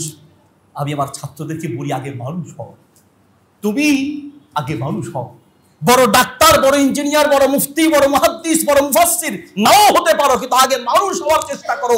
সমাজের সবচাইতে বড় অভাব মানুষের অভাব। সত্যিকার মানুষ নেই, মানুষ নাই তো ভাই, বিশ্বাস করেন ওয়াল্লাহি মানুষ নাই। মনুষ্যত্ব বোধ হারিয়ে ফেলেছে। সবাই বড় ডাক্তার হতে পারবে না, বড় ইঞ্জিনিয়ার হতে পারবে না। আপনার ঘরে, আপনার খেয়ে, আপনার টাকায় আপনি একটা অমানুষ তৈরি করছেন। বিশ্বাস হয় না? যত দিন যাবে তত বুঝবেন, হুজুর না, আমার ছেলের প্রতি আমার খুব বিশ্বাস আছে, আমার ছেলে আমাকে বৃদ্ধাশ্রমে পাঠাবে না, আমার বংশে কাউকে পাঠায় নেই। আপনার ছেলে আপনাকে বৃদ্ধাশ্রমে পাঠাবে না, ঠিক আছে, কিন্তু আপনার ঘরটাকে এই বৃদ্ধাশ্রম বানিয়ে দিবে। আপনার ঘর ওটা বৃদ্ধাশ্রম হয়ে যাবে। কিভাবে জানেন? রুমে শুয়ে আছেন অসুস্থ, আপনার ছেলে আপনাকে অফিস থেকে এসে একটু দেখতে যাবে, সেই সময় তার হয় না। বুঝেন নাই? আপনার ছেলে আপনার কথা শোনার চেয়ে সে মোবাইল দেখাকে প্রায়োরিটি দিচ্ছে, প্রাধান্য দিচ্ছে। বিশ্বাস করেন, আপনি আপনার ছেলেটাকে বলেন, বাবা আসো 10টা মিনিট তোমাকে একটু কথা বলি। প্রকৃত ছেলে যদি হয়, সে মোবাইলের চেয়ে, সিনেমার চেয়ে, ছবির চেয়ে, দুনিয়ার খেলাধুলার সবকিছুর চেয়ে বাবার সাথে থাকাকে সে প্রাধান্য দিবে। এটা হলো আসল ছেলের পরিচয়। আর যেই ছেলে আপনার 5 মিনিট কথা শুনতে তার মাথা গরম হয়ে যায়, মোবাইল ঘন্টার পর ঘন্টা সে দেখবে, আপনি তাকে খারাপ বানাচ্ছেন। মাফ করবেন বাবা, আমি আপনার ছেলে হিসেবে বলছি। এই ছেলেগুলো আল্লাহর নিয়ামত, এগুলোকে আল্লাহ শিখান, দ্বীন শিখান, ইসলাম শিখান। এই সন্তান যেভাবে তৈরি হচ্ছে, রাতে ঘুমানোর আগে মোবাইল দিয়ে ঘুম পাড়াই। কেন কই না রে, হে ঘুমায় না। খাওয়ানোর আগে বাচ্চা হাতে মোবাইল দিয়ে, কেন না হয় খেতে চায় না। কি করেছেন আপনি যে খেতে চায় না? বাচ্চাকে কিভাবে খাওয়াতে হয় কোনো ট্রেনিং আছে আমাদের? বাইরের কান্ট্রিতে যান, বাইরের কান্ট্রিতে আলহামদুলিল্লাহ প্রশিক্ষণ আছে। আপনাদের তো আলহামদুলিল্লাহ যোগ্য খতিব মুফতি সাইফুল ইসলাম ভাই আছেন, আপনারা আলহামদুলিল্লাহ অনেক আইডিয়া রাখেন। আমরা জাস্ট ছোট মানুষ, আমাদেরকে সুযোগ করে দিয়েছেন কথা বলার জন্য, এটা আল্লাহর দয়া। তবুও বলে যাই, ছোট মুখে কিছু আয়োজন করেন। বাবা হিসেবে একজন বাবার প্রশিক্ষণের দরকার, একজন মায়ের প্রশিক্ষণের দরকার। বাইরের কান্ট্রিতে কোথাও এইভাবে কোথাও এই সিস্টেম আছে। আমাদের বাংলাদেশে হলে বলবে যে লোক খারাপ। যখন বাচ্চা ভূমিষ্ঠ হবে, মানে সন্তান জন্ম দেওয়ার সময় মায়ের পাশে হাজব্যান্ডকে দাঁড় করায় দেয়, আপনি এখানে থাকেন। আর আপনি যদি বলেন আবার বাচ্চা যখন ডেলিভারি হবে আমি তার পাশে থাকবো, বলবে লোক খুব খারাপ। কেন আপনি এখানে থাকবেন? আরে আমি তো থাকবো, কারণ আমি যদি তার পাশে থাকি আমার স্ত্রী সাহস পাবে। আমি যদি তার পাশে থাকি স্ত্রীর কষ্ট দেখতে পাবো। আমি যদি তার পাশে থাকি তাহলে আমি বুঝবো একজন মা সন্তান জন্ম দেওয়ার সময় কি পরিমাণ রক্তাক্ত হয়, কি পরিমাণ সে কষ্ট পায়। আমি বুঝবো, আমার কলিজা তার জন্য নরম হবে, ঠিক কিনা? আপনি কি কখনো দেখেছেন আমাদের দেশে মাতৃকালীন ছুটি আছে? একটা সন্তান জন্ম দেওয়ার পরে মায়েদের জন্য ছুটি আছে, বাবাদের জন্য ছুটি নেই। অফিসের স্যারও ছুটি দেয় না, মালিকও ছুটি দেয় না। কেন দেয় না? অথচ দেওয়া উচিত, কারণ মা বাচ্চাকে রাখবে, বাবাও তো সেখানে সহযোগিতা করা দরকার। রাতে মা ঘুমাতে পারে না, দিনের বেলা বাবা একটু সহযোগিতা করবেন। মাতৃকালীন ছুটি যেমন, পিতৃকালীন ছুটিও দরকার আছে। সন্তান জন্ম হওয়ার পরে মা বাচ্চাকে কিভাবে দুধ খাওয়াবে, কিভাবে খাওয়াতে হয়, খাওয়ানোর নিয়ম কি, কোনো ট্রেনিং আমাদের দেশে নাই। একটাই আমরা পেয়েছি যে মোবাইল না দিলে খায় না। খালি আমরা এটাই বুঝেছি। আগের সেই যুগে ফিরে যান, এখানে অনেক মুরব্বী বাবাজিরা আছে। এই মুরব্বী বাবাজিরা বা আমাদের দাদা নানারা, আমাদের বাবার আমাদেরকে রাতে ঘুম বানিয়েছেন কিভাবে, তারা আমাদেরকে খাইয়েছেন কিভাবে? পদ্ধতি কি ছিল? পদ্ধতি ছিল গল্প শোনাতো, ঠিক না? ঠিক না? দাদাই নানিরা কি করতো? গল্প শোনাতো। সেই আগের যুগে ফিরে যান, খালি বলবেন বাবা মোবাইল ধরবি না, আর আপনি তার সামনে বসে গেমসে দুম দুম দুম দুম মারামারি আপনি করবেন, ঠিস ঠিস আওয়াজ সে শুনতেছে, আর আপনি বলবেন বাবা খবরদার বাবা মোবাইল ধরবি না, হুজুরে মানা করছে। জিন্দিগিতেও শুনবে না। আপনি বিড়ালের সামনে আপনি যে ভাজা মাছ দিয়ে যতই বিড়ালের ওয়াজ করেন না, হবে না। কাজেই সন্তানকে মোবাইল দিবেন না, ঠিক আছে, মোবাইলের বিকল্প আনন্দ দেওয়ার ব্যবস্থা করেন। মাঝে মাঝে ঘুরতে নিয়ে যান। আমি আমার 2 বাচ্চাকে নিয়ে এসেছি এখানে দেখানোর জন্য, সেই ফেনী থেকে। মাঝে মাঝে ঘুরতে নিয়ে যায় যে হ্যাঁ তুমি যদি সপ্তাহে একদিন যেখানে যাবে, যা খেতে যাবে খাওয়াবো, কিন্তু খবরদার মোবাইল হবে। কি লাগবে তোমার বলো? কি দরকার? হ্যাঁ, আনন্দ দেন ভিন্ন পন্থায়, কিছু জোকস আকারে মজার ভদ্র ভাষায় যে সকল গল্প আছে সেগুলো বলা শিখেন, বাচ্চাদেরকে ট্রেনিং দেন, বাচ্চাকে মানুষ বানানোর চেষ্টা করেন। বাপ যেই ছেলে এখনই মোবাইলটা হাত থেকে নিলে আপনার উপর রাগান্বিত হয়, রাগ দেখায়, আবার হুজুর আমার ছেলের মনে জিনের সমস্যা আছে, কি হয়েছে? জেদ মেজাজ। আর মেজাজ তৈরি হচ্ছে কেন? আপনার কারণে হচ্ছে। বিশ্বাস করেন, যেই ছেলে যত বেশি গেমস খেলবে, আজকে আসার সময় আমার যে সহযোগী দুইজন, ওরা আমাকে একটা ভিডিও দেখাচ্ছে যে কিছু কার্টুন, ওই কার্টুনগুলো দেখে বাচ্চাদের মেজাজগুলো কিভাবে মানে আপনার হচ্ছে রাগ বেড়ে যাচ্ছে। কারণ গেমস মানে কি? মার ধর মার ধর। এই গেমস খেলতে খেলতে, মারামারি দেখতে দেখতে এখন তার ব্রেনটাই মারামারি, কিচ্ছু হলে এটা ভেঙে ফেলে, সেটা ভেঙে ফেলে। অনেক কথা বলেছি, বেয়াদবি মাফ করবেন। বলতে চাচ্ছিলাম সন্তানগুলোকে মানুষ বানানোর চেষ্টা করেন। আমাদের সন্তানরা যেন যদি মানুষ হয়, এই সন্তান দিয়ে আমরা সত্যিকার অর্থে বাবা হিসেবে যে শান্তি পাওয়া, সেটা অশান্তি পাবো। বলতে চাচ্ছিলাম আবু লাহাব কিভাবে ধ্বংস হলো? সে অসুস্থ হয়েছে, আশেপাশে কেউ নাই, তাকে যে একটু দেখবে কেউ নাই। সর্বশেষ তাকে সবাই পালিয়েছে। মৃত্যুর আগ মুহূর্তে শেষ পর্যন্ত পানি খাবে, সেই পানিটা দেওয়ার মানুষ নাই। মরুভূমির বালু খেয়ে দুনিয়ার থেকে বিদায় হয়েছে। মৃত্যুর পর যখন দুর্গন্ধ কমেছে, দূর থেকে লাঠি দিয়ে ঠেলে গর্তে চাপা দিয়ে দুনিয়ার থেকে বিদায় করেছে। আল্লাহর নবীর সাথে যারা বিরোধিতা করেছে তাদেরকে আল্লাহ এইভাবেই ধ্বংস করে। আবু লাহাবের ছেলে রাসূল সাল্লাল্লাহু আলাইহি ওয়াসাল্লামের সাথে বেয়াদবি করেছে। কি? আল্লাহ রাসূলকে দেখে একদিন থুতু মেরেছে। রাসূল সাল্লাল্লাহু আলাইহি ওয়াসাল্লামকে লক্ষ্য করে থুতু মারলো। আল্লাহকে ছেড়ে দিবেন? রাসূল সাল্লাল্লাহু আলাইহি ওয়াসাল্লাম বলেন, আল্লাহুম্মা সাল্লিত আলাইহি কালবাম মিন কিলাবি।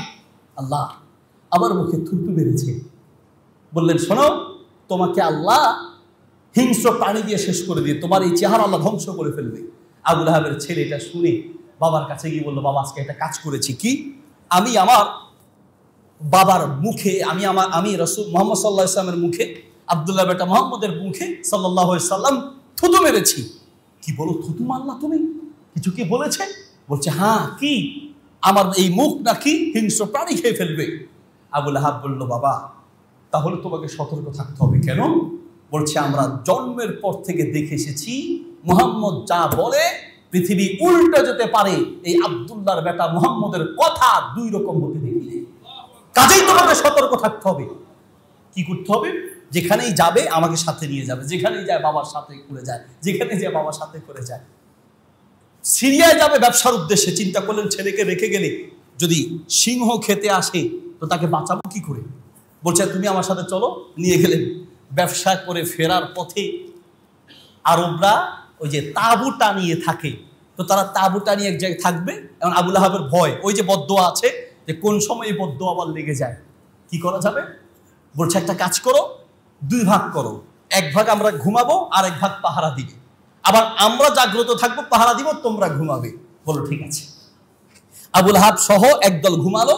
সেখানেও সিস্টেম করেছে যাতে কোনো সিংহ আসলে অন্তত সবাইকে খুঁজে পেলেও নিজের ছেলেকে যেন খুঁজে না পায়। এই জন্য সবাইকে গোল করে, এইভাবে গোল করে ঘুম বানিয়ে নিজের ছেলেটাকে ঠিক মাঝখানে রেখেছে। সিংহ আসলেও যেন অন্য কাউকে পেলেও যেন আমার ছেলেকে খুঁজে না পায়। সবাই যখন ঘুম বানিয়েছে, কিছু পাহারা দিচ্ছে। রাত একটু গভীর হলো, দূর থেকে সিংহ এসে খালি মাথাটা হাঁ করেছে। ইতিহাসের কিতাবে আসে এই সিংহর হাঁ করা দেখেই যারা জাগ্রত ছিল, পাহারায় ছিল, সবাই পালালো। তাদেরকে একটু ধাওয়া করে যখন তারা দূরে সরে গেল, পিছনে ফিরে এসেছে। ওরা দূর থেকে তাকিয়ে দেখছে যে সিংহ কি করে। দেখছে প্রত্যেকের মুখের কাছে সিংহ নাক নিয়ে শুকতে লাগলো, শুকতেছে, কিন্তু কাউকে কিছু বলে না। কারণ বলবে কেন? দরকার তো আসামির দরকার, এদেরকে তো সিংহের দরকার নেই। পরে সবার মুখ শুকা শেষ, নাক মুখের কাছে নিচ্ছে, ছেড়ে দিচ্ছে, আর একটার কাছে যায়। সর্বশেষ একটা সিংহ লাফ দিয়ে আবু লাহাবের ছেলের কাছে গিয়ে যখন নাকটা মুখের কাছে নিল, সিংহ বুঝতে পারলো এই তো আসল আসামি। সর্বশেষ মাথাটা ধরে ছিঁড়ে মাথার থেকে শরীর আলাদা করে সেটা জঙ্গলে নিয়ে পালিয়ে গেল। ইতিহাস শিক্ষা দেয়, যতজন আল্লাহর নবীর সাথে শত্রুতা করেছে, ইসলামের সাথে শত্রুতা করেছে, আল্লাহ তাদেরকে দুনিয়াতেই ধ্বংস করেছে। বলবেন, হুজুর এই ইতিহাস আমাদেরকে বলে তো লাভ নাই, আমরা তো হুজুর এরকম না। আমরা নবী সাল্লাল্লাহু আলাইহি ওয়াসাল্লামকে জীবন দিয়ে, প্রাণ দিয়ে, হৃদয় দিয়ে ভালোবাসি। কিন্তু কাজের কামে আপনিও আল্লাহ রাসূলের বিরোধিতা করেন, জীবন দিয়ে ভালোবাসেন, এগুলো হলো মুখের চাপাবাজি, বুঝেন নাই? তোমরা থাকো আমার পিছনে, নেতা বক্তব্য দিচ্ছে, রক্ত লাগলে আমি রক্ত দিব। তো একজন বলতেছে যে আমি শুনলাম আপনার নাকি রক্ত শূন্যতা আছে, আপনি রক্ত দিবেন কি করে?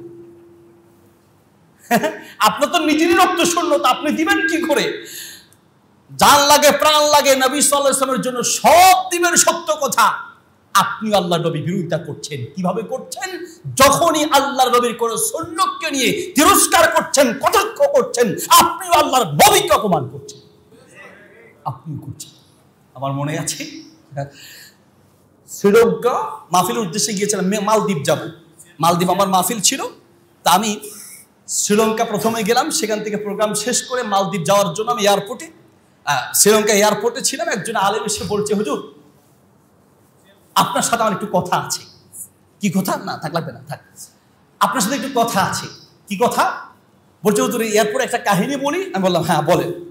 বলছে কিছু লোক এখানে এসেছে, এসে তারা দাঁড়িয়ে দাঁড়িয়ে চা খাচ্ছে, দাঁড়িয়ে দাঁড়িয়ে খাচ্ছে, তাও বাম হাতে খাচ্ছে, বাম হাতে পানি খাচ্ছে, দাঁড়িয়ে দাঁড়িয়ে বাম হাতে পানি খাচ্ছে। তা আমি গিয়ে একটু দূর থেকে বললাম, নবী সাল্লাল্লাহু আলাইহি ওয়াসাল্লাম বলেছেন কুল বিয়ামিনিক ফা ইন্না শাইতানা ইয়াকুলু বিশিমাল, বাম হাতে খেও না, ডান হাতে খাও, বাম হাতে শয়তান খায়। তো তখন ওই শিক্ষিত লোকদের মধ্যে থেকে একটু রাগ করে আমাকে বলছে, হুজুর আপনাকেও খালি ফতুয়া দেয়া, আপনারা বেশি ফতুয়া দেন হুজুর। আমি হাতেই তো খাচ্ছি, আমি কি পা দিয়ে খাচ্ছি? হাত, বাম হাত হাত, ডান হাত হাত, দুই হাতই তো হাত, হাত একটা দিয়ে খেলেই তো হচ্ছে। এই হাতও আল্লাহ সৃষ্টি করেছেন, এই হাতও আল্লাহ সৃষ্টি করেছেন, দুই হাত আল্লাহর হাত, এত ফতুয়া দেন কেন? মানে যেই ওয়াজ নিজের বিপক্ষে যায় তখন হুজুর খারাপ হয়ে যায়। হুজুর এত ফতুয়া দেন কেন? হুজুর বলে যে বুঝছি, সোজা আঙ্গুলে ঘি উঠবে না, আঙ্গুলে একটু বাঁকা করা লাগবে। একটু দূরে গিয়ে বলছে, ভাই কিছু না মনে করলে একটা প্রশ্ন করি। হ্যাঁ বলেন। আচ্ছা ভাই বলেন তো আপনাদের পড়ালেখার যোগ্যতা কি?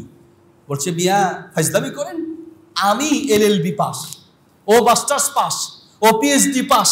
মানে এক একজন এক একটা ডিগ্রি, আমরা উচ্চশিক্ষিত মানুষ, আমাদেরকে ওয়াজ করতে আইছেন না। হুজুর একটু দূরে গিয়ে কয় আপনারা এইটা পাস, এইটা, এই বৃদ্ধাঙ্গুল দেখায় বলছে এইটা পাস। এখন এটা দেখালে তো মেজাজ আমাদের গরম হয়ে যায় না? তারা বলছে হাত গুটাচ্ছে, আর আজকে হুজুর ধর্ম বস্তায় ভরবো। হুজুর আপনি আঙ্গুল দেখালেন কেন? হুজুর বলছে ভাই রাগ করেন না, আমি একটা জিনিস বুঝানোর জন্য আঙ্গুলটা দেখালাম, এইটার মানে বুঝেন আপনি? বললো হুজুর বললো হ্যাঁ বুঝি তো, এই আঙ্গুল দেখালে রাগ করেন কেন? এই আঙ্গুলের মধ্যে কি আছে? এই আঙ্গুলও তো আঙ্গুল, এই আঙ্গুলও তো আঙ্গুল, এই 4 আঙ্গুলও তো আঙ্গুল। তো এই 4 আঙ্গুল দেখালে কেউ রাগ করে না, এই আঙ্গুল দেখালে রাগ করে, এই আঙ্গুল দেখালে আউট হয়ে যায়। তাইলে এই আঙ্গুল আর এই আঙ্গুলে যেমন পার্থক্য আছে, ডান হাত আর বাম হাতেও পার্থক্য আছে। ডান হাতে খেতে হবে, বাম হাতে খাওয়া যাবে। যুক্তি দেখায় না। এগুলো শুনলে আমরা অনেকে মানে সুন্নতের কথা শুনলে কিছু মানুষের কাছে এটাকে একটা ওয়াজ হলো। ভাই সুন্নতের উপরে কিছু সুন্নতের আমল আপনি না করলেও আপনি জাহান্নামে যাবেন না, কিন্তু সুন্নতের উপরে আমলের উপরে ভিত্তি করে প্রমাণ হয় আপনি আপনার নবীকে কতটুকু ভালোবাসেন, ঠিক কিনা? ইমাম আবু দাউদ রাহিমাহুল্লাহ নদীর এই পাশে দাঁড়িয়ে আছেন, নদীর ওই পাশে একটা লোক হাসি দিয়েছে। হাসি দেখেন, হাসি দিলে কি বলতে হয়? আলহামদুলিল্লাহ। জবাবে কি বলতে হয়? ইয়ারহামুকাল্লাহ। তার জবাবে কি বলতে হয়? ইয়াহদিকুমুল্লাহ। যখন হাসি দিয়েছে, হাসি দিয়ে লোকটা এক দৌড় দিয়ে দূরের সামনে চলে গেল। এখন ইমাম আবু দাউদ রাহিমাহুল্লাহ হাসি শুনলেন, কিন্তু ইয়ারহামুকাল্লাহ বলার আগে লোকটা দৌড় দিয়েছে। তিনি নৌকালাকে ডাকলেন, নৌকা ভাড়া করলেন, ভাড়া করে নৌকার পার করে ওই পারে গেলেন, গিয়ে তার কাছে গিয়ে বললেন ইয়ারহামুকাল্লাহ। লোকটা অবাক হয়ে বললো যে আমি তো আরো আগে হাসি দিয়েছি, আর আপনি এখন ইয়ারহামুকাল্লাহ বললেন। বললো শোনো, আমি ওই পাশে পারে ছিলাম, হাসি দিয়ে তুমি চলে এসেছো, হাসির জবাবে ইয়ারহামুকাল্লাহ বলা সুন্নাত। আমি এই সুন্নতটা আমল করার জন্য নৌকা ভাড়া করে নদীর ওই পাশ থেকে এই পাশে এসেছি। আমি জীবিত থাকতে একটা নবীর সুন্নাত বাদ যাবে, আমি তা মানতে পারি না। এবার আপনি আপনাকে প্রশ্ন করেন, আপনাকে প্রশ্ন করেন, জীবনে কত সুন্নত আপনার চলে যাচ্ছে। আপনার সুন্নতের উপরে আমলগুলি প্রমাণ করবে আপনি কতটা আপনার নবীকে আপনি ভালোবাসেন। কতটা আপনি ভালোবাসেন সেটা আপনার সুন্নত আপনাকে প্রমাণ করবে। ভাইয়েরা আমার, মাথার চুল থেকে পায়ের তলা পর্যন্ত কত সুন্নত আপনি বাদ দিচ্ছেন। সংসারে ঘরে ঘরে অশান্তি, বিয়ের পরে হুজুর শান্তিতে নাই কেন? হুজুর বউ নিয়ে এক অশান্তি, স্ত্রী নিয়ে এক অশান্তি, আমি স্ত্রী চালাবো মানে আমি বউ চালাম। হুজুর বিশ্বাস করবেন, উল্টা বউ আমারে চালায়। ঘরে ঘরে অশান্তি। আপনার বিয়ের সূচনা হয়েছে হারাম দিয়ে, আপনি যৌতুক ক্রিয়ার মাধ্যমে হারাম করেছেন, গান শুরু করার মাধ্যমে হারাম করেছেন, নাচের অনুষ্ঠানের মাধ্যমে হারাম করেছেন, বিয়ের কোনো সুন্নত আপনি পালন করেন নাই, শুধু নামাজে আসলে ঘরের দিকে তাকায় এই সুন্নতটা মানেন, ঘরে আপনার সুন্নত নাই। যদি সত্যিকার অর্থে নবীকে ভালোবাসেন, ঘরে যদি ইসলাম মানেন, মসজিদে যে ইসলাম যদি মানেন, ঘরেও মানতে হবে, ব্যবসায় মানতে হবে, বিয়ে শাদী সব জায়গায় যখন ইসলাম পরিপূর্ণ মানবেন, শান্তি তখন পাবেন, জান্নাতের আশা তখন করা যায়। নবী সাল্লাল্লাহু আলাইহি ওয়াসাল্লাম বিয়ের প্রথম রাতে স্ত্রীর কপালে হাত দিয়ে একটা দোয়া শিখিয়েছেন, এটা বলা সুন্নাহ। স্ত্রীর মাথা কপালে হাত দিয়ে দোয়াটা পড়লে ওই স্ত্রী দিয়ে আপনি অশান্তি পাবেন না, কষ্ট পাবেন না, দুঃখ পাবেন না, শান্তিতে আল্লাহ ভরপুর করে দিবেন। এই দোয়া পড়ার টাইম কই, বোনের বাড়ির সাথে সবই তো শেষ। এমন যারা বিয়ে করে ফেলছেন তারা চিন্তা করতেছেন, হুজুর তখন তো বুঝি নাই, এখন বুঝছি, এখন কোনো কাফারা আছে কিনা এটা বলেন। কাফারা লাগবে তাই না? কোনো কাফারা নাই। এখন আবার আল্লাহর কাছে দোয়া করতে পারলাম, তখন বুঝি নাই, তুমি মাফ করো, আল্লাহ মাফ করলে মাফ পাবেন, আর নাহলে কবর পর্যন্ত সেই বিচার মানে সেই ধাক্কা খেতে খেতেই যেতে হবে। বলতে চাচ্ছিলাম যে আপনার প্রত্যেকটা ক্ষেত্রে রাসূল সাল্লাল্লাহু আলাইহি ওয়াসাল্লামের যে সুন্নাহগুলো আছে সেগুলো মানার চেষ্টা করবেন ইনশাআল্লাহ তাআলা। প্রত্যেকটা সুন্নতের ভিতরেই মানবতার কল্যাণ আছে।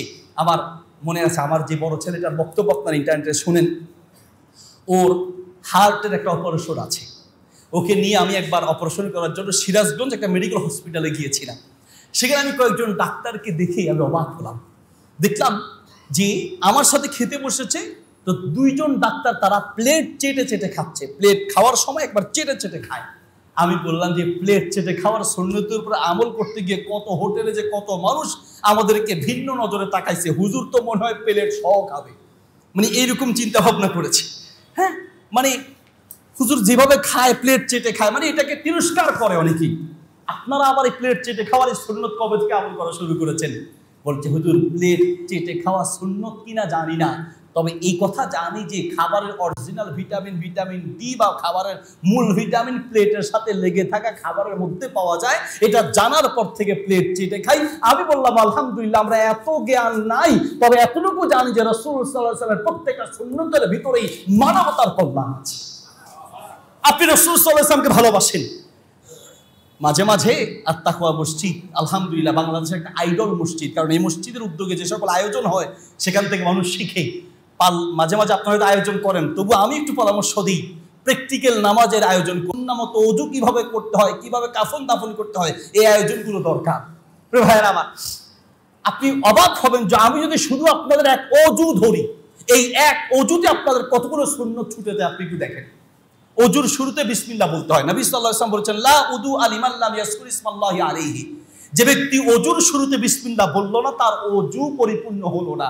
আর আমাদের অজু শুরু হয় কি দিয়ে? বাইসা আছেন কেমন, খাইছেন কি?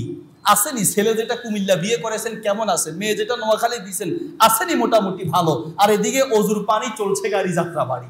অজু শুরু হবে বিসমিল্লাহ দিয়ে, আমাদের অজু শুরু হয় গল্প দিয়ে। 2 নম্বর, অজু করার শুরুতে আপনি যে হাতের আঙ্গুল, আমরা হাত ধুই সত্য, হাতের আঙ্গুল খিলাল করি না। নবী সাল্লাল্লাহু আলাইহি ওয়াসাল্লাম বলেন, ফাখাল্লিল বাইনা আসাবিয়া রিজলাইকা ওয়া ইয়াদাইকা। আমার দিকে তাকান, হাতের আঙ্গুলের মাঝে এইভাবে আঙ্গুলের মাঝে আঙ্গুল ঢুকিয়ে হাতের আঙ্গুল খিলাল করতে হয়। 2 নম্বর, এই ভুলটা আমরা করি। 3 নম্বর ভুল করি, আমরা কুলি করি সত্য কিন্তু মিসওয়াক করি না। নবী সাল্লাল্লাহু আলাইহি ওয়াসাল্লাম দুনিয়া থেকে বিদায় হয়ে যাবেন, বিদায়ের আগ মুহূর্তে, আমার দিকে তাকান, বিদায়ের আগ মুহূর্তে রাসূল সাল্লাল্লাহু আলাইহি ওয়াসাল্লাম, একটু ভালো করে শুনেন, আমি কিন্তু শেষে প্রশ্ন করব, উত্তর দিতে পারলে পুরস্কার দিব ইনশাআল্লাহ। আমার আলোচনার মধ্য থেকে প্রশ্ন করব, উত্তর দিলে পুরস্কার দিব ইনশাআল্লাহ। 1 নম্বর ভুল করি, বিসমিল্লাহ বলি না। 2 নম্বর ভুল করি, হাতের আঙ্গুল খিলাল করি না। 3 নম্বর ভুল করি, আমরা মিসওয়াক করি না। নবী সাল্লাল্লাহু আলাইহি ওয়াসাল্লাম দুনিয়া থেকে বিদায় হয়ে যাবেন। আয়েশাকে বললেন, আয়েশা, একটা শুধু ইশারা দিলেন, মুখে বলেন নাই, শুধু ইশারা দিলেন। বউর মতো বউ হলে মুখ দিয়া বলা লাগে না, ইশারা দিলেই বুঝতে পারে, ঠিক না? শুধু ইশারা দিলেন, মেসওয়াক নিয়ে আসলো। চিবিয়ে মেসওয়াক করতে যাবেন, কিন্তু মেসওয়াক শক্ত হওয়ার কারণে করতে পারছেন। আয়েশা রাদিয়াল্লাহু তাআলা আনহা তাও বুঝলেন, মেসওয়াক চিবিয়ে নরম করে দিলেন। মৃত্যুর আগ মুহূর্তেও মেসওয়াক করে দুনিয়া থেকে বিদায় হয়েছেন। আল্লাহু আকবার। 3 নম্বর ভুল করি, মেসওয়াক করি না। 4 নম্বর ভুল হচ্ছে কুলি করি সত্য, হাদিসে যেই কুলি আছে, এই কি কুলি করবো দূরে থাক বুঝিও না। হাদিসে কোন কুলি আছে? ওলামায়ে কেরাম আছেন, হাদিসে শব্দ এসেছে তামাদমাদা। তামাদমাদা মানে হলো ইদখালুল মাই ফিল ফামি ফাতাহরিকুহু সুম্মা ইনজালু, মুখের ভিতরে পানি দিয়ে এই পানিটা চারপাশে নাড়ানো, এটার নাম হচ্ছে কুলি। মুখে পানি দিয়ে পারলে একটু গড়গড়া করবেন, চারপাশে নাড়াবেন, এটার নাম হচ্ছে কুলি। আর আমরা যে কুলি করি মুখে পানি দিয়ে এটা কুলি হয় না, ফুস হইছে। কুলিটা সুন্নত তরিকা করি না। 4 নম্বর ভুল করি, নাকে পানি দেয় সত্য নাক ঝাড়ি না। হাদিসে শব্দ এসেছে ইস্তানশাকা ওয়াস্তানসারা। ইস্তেনশাক মানে নাকে পানি টেনে নেওয়া, এটা আমাদের অভ্যাস না, তো নাকে পানি দিবেন। আর ইস্তানসারা নাক ছাড়া, নাক দিয়ে টেনে নেওয়া। বলুন যে এটা কেমনে, আমি তো মরে যাবো, এটা অভ্যাস করলে সম্ভব। না পারলে অন্তত নাকে পানি দিবেন। আর ইস্তেনসার মানে নাক ঝাড়া, নাকে পানি দিয়ে নাক ঝাড়ি না। 5 নম্বর ভুল করি। এরপরে ভুল করি, মুখ ধুই সত্য কিন্তু দাড়ি খিলাল করি না। দাড়ি খিলাল করি না। রাসূল সাল্লাল্লাহু আলাইহি ওয়াসাল্লাম দাড়ি খিলাল করতেন। দাড়ি যদি চাপ দাড়ি হয় তাহলে 1 কোষ পানি নিয়ে দাড়ির মধ্যে দিবেন। আর যদি হালকা দাড়ি হয়, হালকা মানে বুঝছেন, এটারে আবার কেউ ছাগল্লা দাড়ি বলবেন না। দাড়ি হালকা, এটার নাম রাখছে ছাগল্লা দাড়ি। দাড়ি কেমনে ছাগল্লা দাড়ি হয়? দাড়ি যদি হালকা হয় সেটা খিলাল করবেন, আর যদি ঘন হয় তাহলে 1 কোষ পানি নিয়ে আপনি খিলাল দাড়ির মধ্যে দিয়ে দিবেন। এরপরে ভুল করি, হাত ধুই সত্য কিন্তু আমরা ওই যে কনুইটা খালি থেকে যায়, এই জন্য ইমাম হানিফা রাহিমাহুল্লাহ বলেন যে কনুই সহ ধৌত করবে, তাহলে আর কনুই খালি থাকার সম্ভাবনা নেই। এরপরে মাথা মাসে করতে জানি না তো 90%। মাথা মাসে কিভাবে করতে, আমার দিকে তাকান, এইভাবে হাত সামনের দিক থেকে পিছন দিকে প্র্যাকটিক্যাল করেন। লজ্জার কিছু নাই, ইসলাম শিখতে লজ্জার কিছু নাই। সামনের দিক থেকে দিকে একবার পিছন দিকে যাবেন, আবার পিছন থেকে সামনের দিকে আসবেন। আমি আবার দেখাচ্ছি, এই যে সামনের দিক থেকে পিছন দিকে যাবেন, পিছন দিক থেকে আবার সামনের দিকে আসবেন। এই 2 আঙ্গুল দিয়ে কানের ভিতরে আর এই বৃদ্ধাঙ্গুল দিয়ে কানের বাহিরে আপনি মুছে দিবেন, ব্যাস মাথা মাসে শেষ। মাথা মাসে, আমি আবার বলছি, সামনের দিক থেকে পিছনে, পিছন থেকে সামনে। এরপরে ভুল করি, মাথা মাসে করলেও কান মাসে করি না, এটা আমাদের ভুল থেকে যায়। এরপরে ভুল করি, আমরা পা ধুই সত্য পায়ের আঙ্গুলগুলো খিলাল করি না, পায়ের আঙ্গুলের মাঝে এইভাবে খিলাল করতে হয়। এরপরে ভুল করি, ওযু শেষ করে মনে হয় আমাদেরকে কেউ দৌড়ের প্রতিযোগিতা লাগিয়ে দিয়েছে, নামাজের জন্য দৌড় দেই, অথচ ওযু করার পরে রাসূল সাল্লাল্লাহু আলাইহি ওয়াসাল্লাম থেকে 3টা দোয়া আছে। একটা হলো কালিমায়ে শাহাদাত। নবী সাল্লাল্লাহু আলাইহি ওয়াসাল্লাম বলেন, যে ব্যক্তি ওযু করার পরে একবার কালিমায়ে শাহাদাত পড়বে, ওই ব্যক্তির জন্য জান্নাতের 8টি দরজা খুলে দেওয়া হয়, যেই কোনো দরজা দিয়ে ইচ্ছে জান্নাতের মেহমান হতে পারে। 2 নম্বর আরেকটি দোয়া আছে, আল্লাহুম্মা জাআলনি মিনাত তাওয়াবিন ওয়া জাআলনি মিনাল মুতাতাহহিরিন। এরকম আরেকটা আমল আছে, সেটা হচ্ছে ওযু করার পরে 2 রাকাত নফল নামাজ পড়া। নবী সাল্লাল্লাহু আলাইহি ওয়াসাল্লাম মেরাজে গেলেন, মেরাজ থেকে সে বেলালকে ডাক দিয়ে বললেন, বেলাল ইন্নী সামিতু দাফান আলাইকা ফিল জান্নাহ। ও বেলাল, তুমি দুনিয়ায় আর আমি মেরাজে গিয়ে জান্নাতে তোমার পায়ের আওয়াজ শুনেছি। বেলাল বলো তো এমন কোন আমল করো? ইয়া রাসূলুল্লাহ, একটা আমল করি। কি? ওযু করার পরে 2 রাকাত নফল নামাজ আদায়। সুবহানাল্লাহ। আমলগুলো করব, রাজি আছি ইনশাআল্লাহ? ভাইয়ের আমার, এই ওযু করার পরে ওযুর মধ্যে দেখেন এক ওযুতে কতগুলো সুন্নত আমরা ছেড়ে দিয়েছি। আচ্ছা, ও এক ওযুতে দেখুন আমরা কতগুলো ভুল করি। এইভাবে যদি জীবনের পদে পদে ধরি, সিরাতের মূল শিক্ষা কি? ইতিহাস জানলেন, শুনলেন, অনেক কিছু জানলেন, কিন্তু নিজের জীবনে বাস্তবায়ন করতে পারলেন না, তাহলে মূলত আপনি সত্যিকার অর্থে রাসূল সাল্লাল্লাহু আলাইহি ওয়াসাল্লামের সিরাত বুঝতে পারেন নাই। রাসূলের সিরাত পড়ে, রাসূল সাল্লাল্লাহু আলাইহি ওয়াসাল্লামের জীবনী জেনে নিজের জীবনের প্রত্যেকটা পদে পদে জানতে হবে, মানতে হবে। এর নাম হচ্ছে রাসূলের সিরাতের অনুসরণ। রাসূল সাল্লাল্লাহু আলাইহি ওয়াসাল্লাম কিভাবে খেয়েছেন, কিভাবে হেঁটেছেন, কিভাবে বসেছেন, আল্লাহু আকবার, অবাক হয়ে যাবেন, অবাক। বর্তমানে বহু অমুসলিম বিজ্ঞানীরা দলে দলে ইসলাম গ্রহণ করছেন রাসূল সাল্লাল্লাহু আলাইহি ওয়াসাল্লামের সুন্নতগুলো গবেষণা করে করে। ইন্টারনেটে আমি একটা লেখা পড়ে বড় অবাক হয়ে গেলাম। আমি হাদিসে পড়েছি রাসূল সাল্লাল্লাহু আলাইহি ওয়াসাল্লাম খালি পায়ে মাঝে মাঝে হাঁটতেন। তিনি খালি পায়ে হাঁটতেন। তো আমি চিন্তা করলাম যে খালি পায়ে কেন তিনি হাঁটতেন? ইন্টারনেটে সার্চ দিয়ে দেখলাম বহু বিজ্ঞানীদের অভিমত হলো খালি পায়ে মাঝে মাঝে হাঁটার মধ্যে রক্তের সঞ্চালন, মস্তিষ্কের উপকারিতা সহ অনেকগুলো শারীরিক উপকারিতা আছে খালি পায়ে মাঝে মাঝে হাঁটার মধ্যে। এর মানে এই নয় যে আপনি যেখানে সেখানে খালি পায়ে যাবেন, যেখানে কাজ ভাঙা আছে, পেরেক আছে, তা নয়। মাটিতে সম্ভব হলে মাঝে মাঝে খালি পায়ে হাঁটার মধ্যে উপকারিতা আছে। জার্মানির একজন বিজ্ঞানী, ইন্টারনেটে পেলাম, তিনি একটা লেখা পেলেন। লেখা আছে, ইদা ওয়ালাগাল কালবু ফি ইনাই আহাদিকুম ফাগসিলুহু সালামাররা। যখন কোন পাত্রে কুকুর মুখ দিবে সেই পাত্রটা 7 বার ধুতে হবে এবং প্রত্যেকবার এবং ধোয়ার ক্ষেত্রে একবার মাটি দিয়ে ধুতে হবে। সেই বিজ্ঞানী তিনি অমুসলিম ছিলেন, চিন্তা করলেন ঘটনা কি, পাত্রে কুকুর মুখ দিলে মাটি দিয়ে ধুতে হবে কেন? তিনি জিজ্ঞেস করলেন এটা কার কথা? একজন মুসলিমকে জিজ্ঞেস করলেন যে ক্বালা রাসূলুল্লাহ সাল্লাল্লাহু আলাইহি ওয়াসাল্লাম, এই যে লেখাটা এটা কার, এটা কে বলেছে, কোন মনীষী বলতে পারে? তখন একজন মুসলিম বলল এটা আমাদের ধর্মের নবী মুহাম্মদুর রাসূলুল্লাহ সাল্লাল্লাহু আলাইহি ওয়াসাল্লাম তিনি বলেছেন। বিজ্ঞানী জিজ্ঞেস করলো যে তিনি বলেছেন, কেন বলেছেন, কারণটা কি? তিনি বললেন যে কারণ কি জানি না, তবে এতটুকু জানি আমাদের নবী কোনো কথা অহেতুক বলেন না, তার প্রত্যেকটা কথার মধ্যে কোনো না কোনো কিন্তু আছে, কোনো না কোনো কারণ আছে। তিনি কারণ ছাড়া বলেন অবশ্যই এর মধ্যে উপকারিতা আছে। বলবো তাহলে তুমি এভাবে চ্যালেঞ্জ দিয়ে বলছো? হ্যাঁ, আপনি পরীক্ষা করে দেখেন। তিনি গবেষণাগারে গেলেন, কুকুর নিয়ে আসলেন, একটা পাত্রের মধ্যে খাবার দিলেন, কুকুরকে খেতে দিলেন, সরিয়ে ফেললেন, পরীক্ষা করে দেখলেন, সাধারণ পানি দিয়ে ধুলেন, আবার পরীক্ষা করলেন, আবার ধুলেন, দেখলেন যে না, যতবারই ধোয়া হচ্ছে এটা জীবাণুমুক্ত হচ্ছে না। সর্বশেষ মাটি দিয়ে এটা ভালো করে ধুয়ে এরপর পরীক্ষা করে দেখলেন মাটি দিয়ে ধোয়ার পরে কোনো জীবাণু আর এটার মধ্যে নিযুক্ত নেই।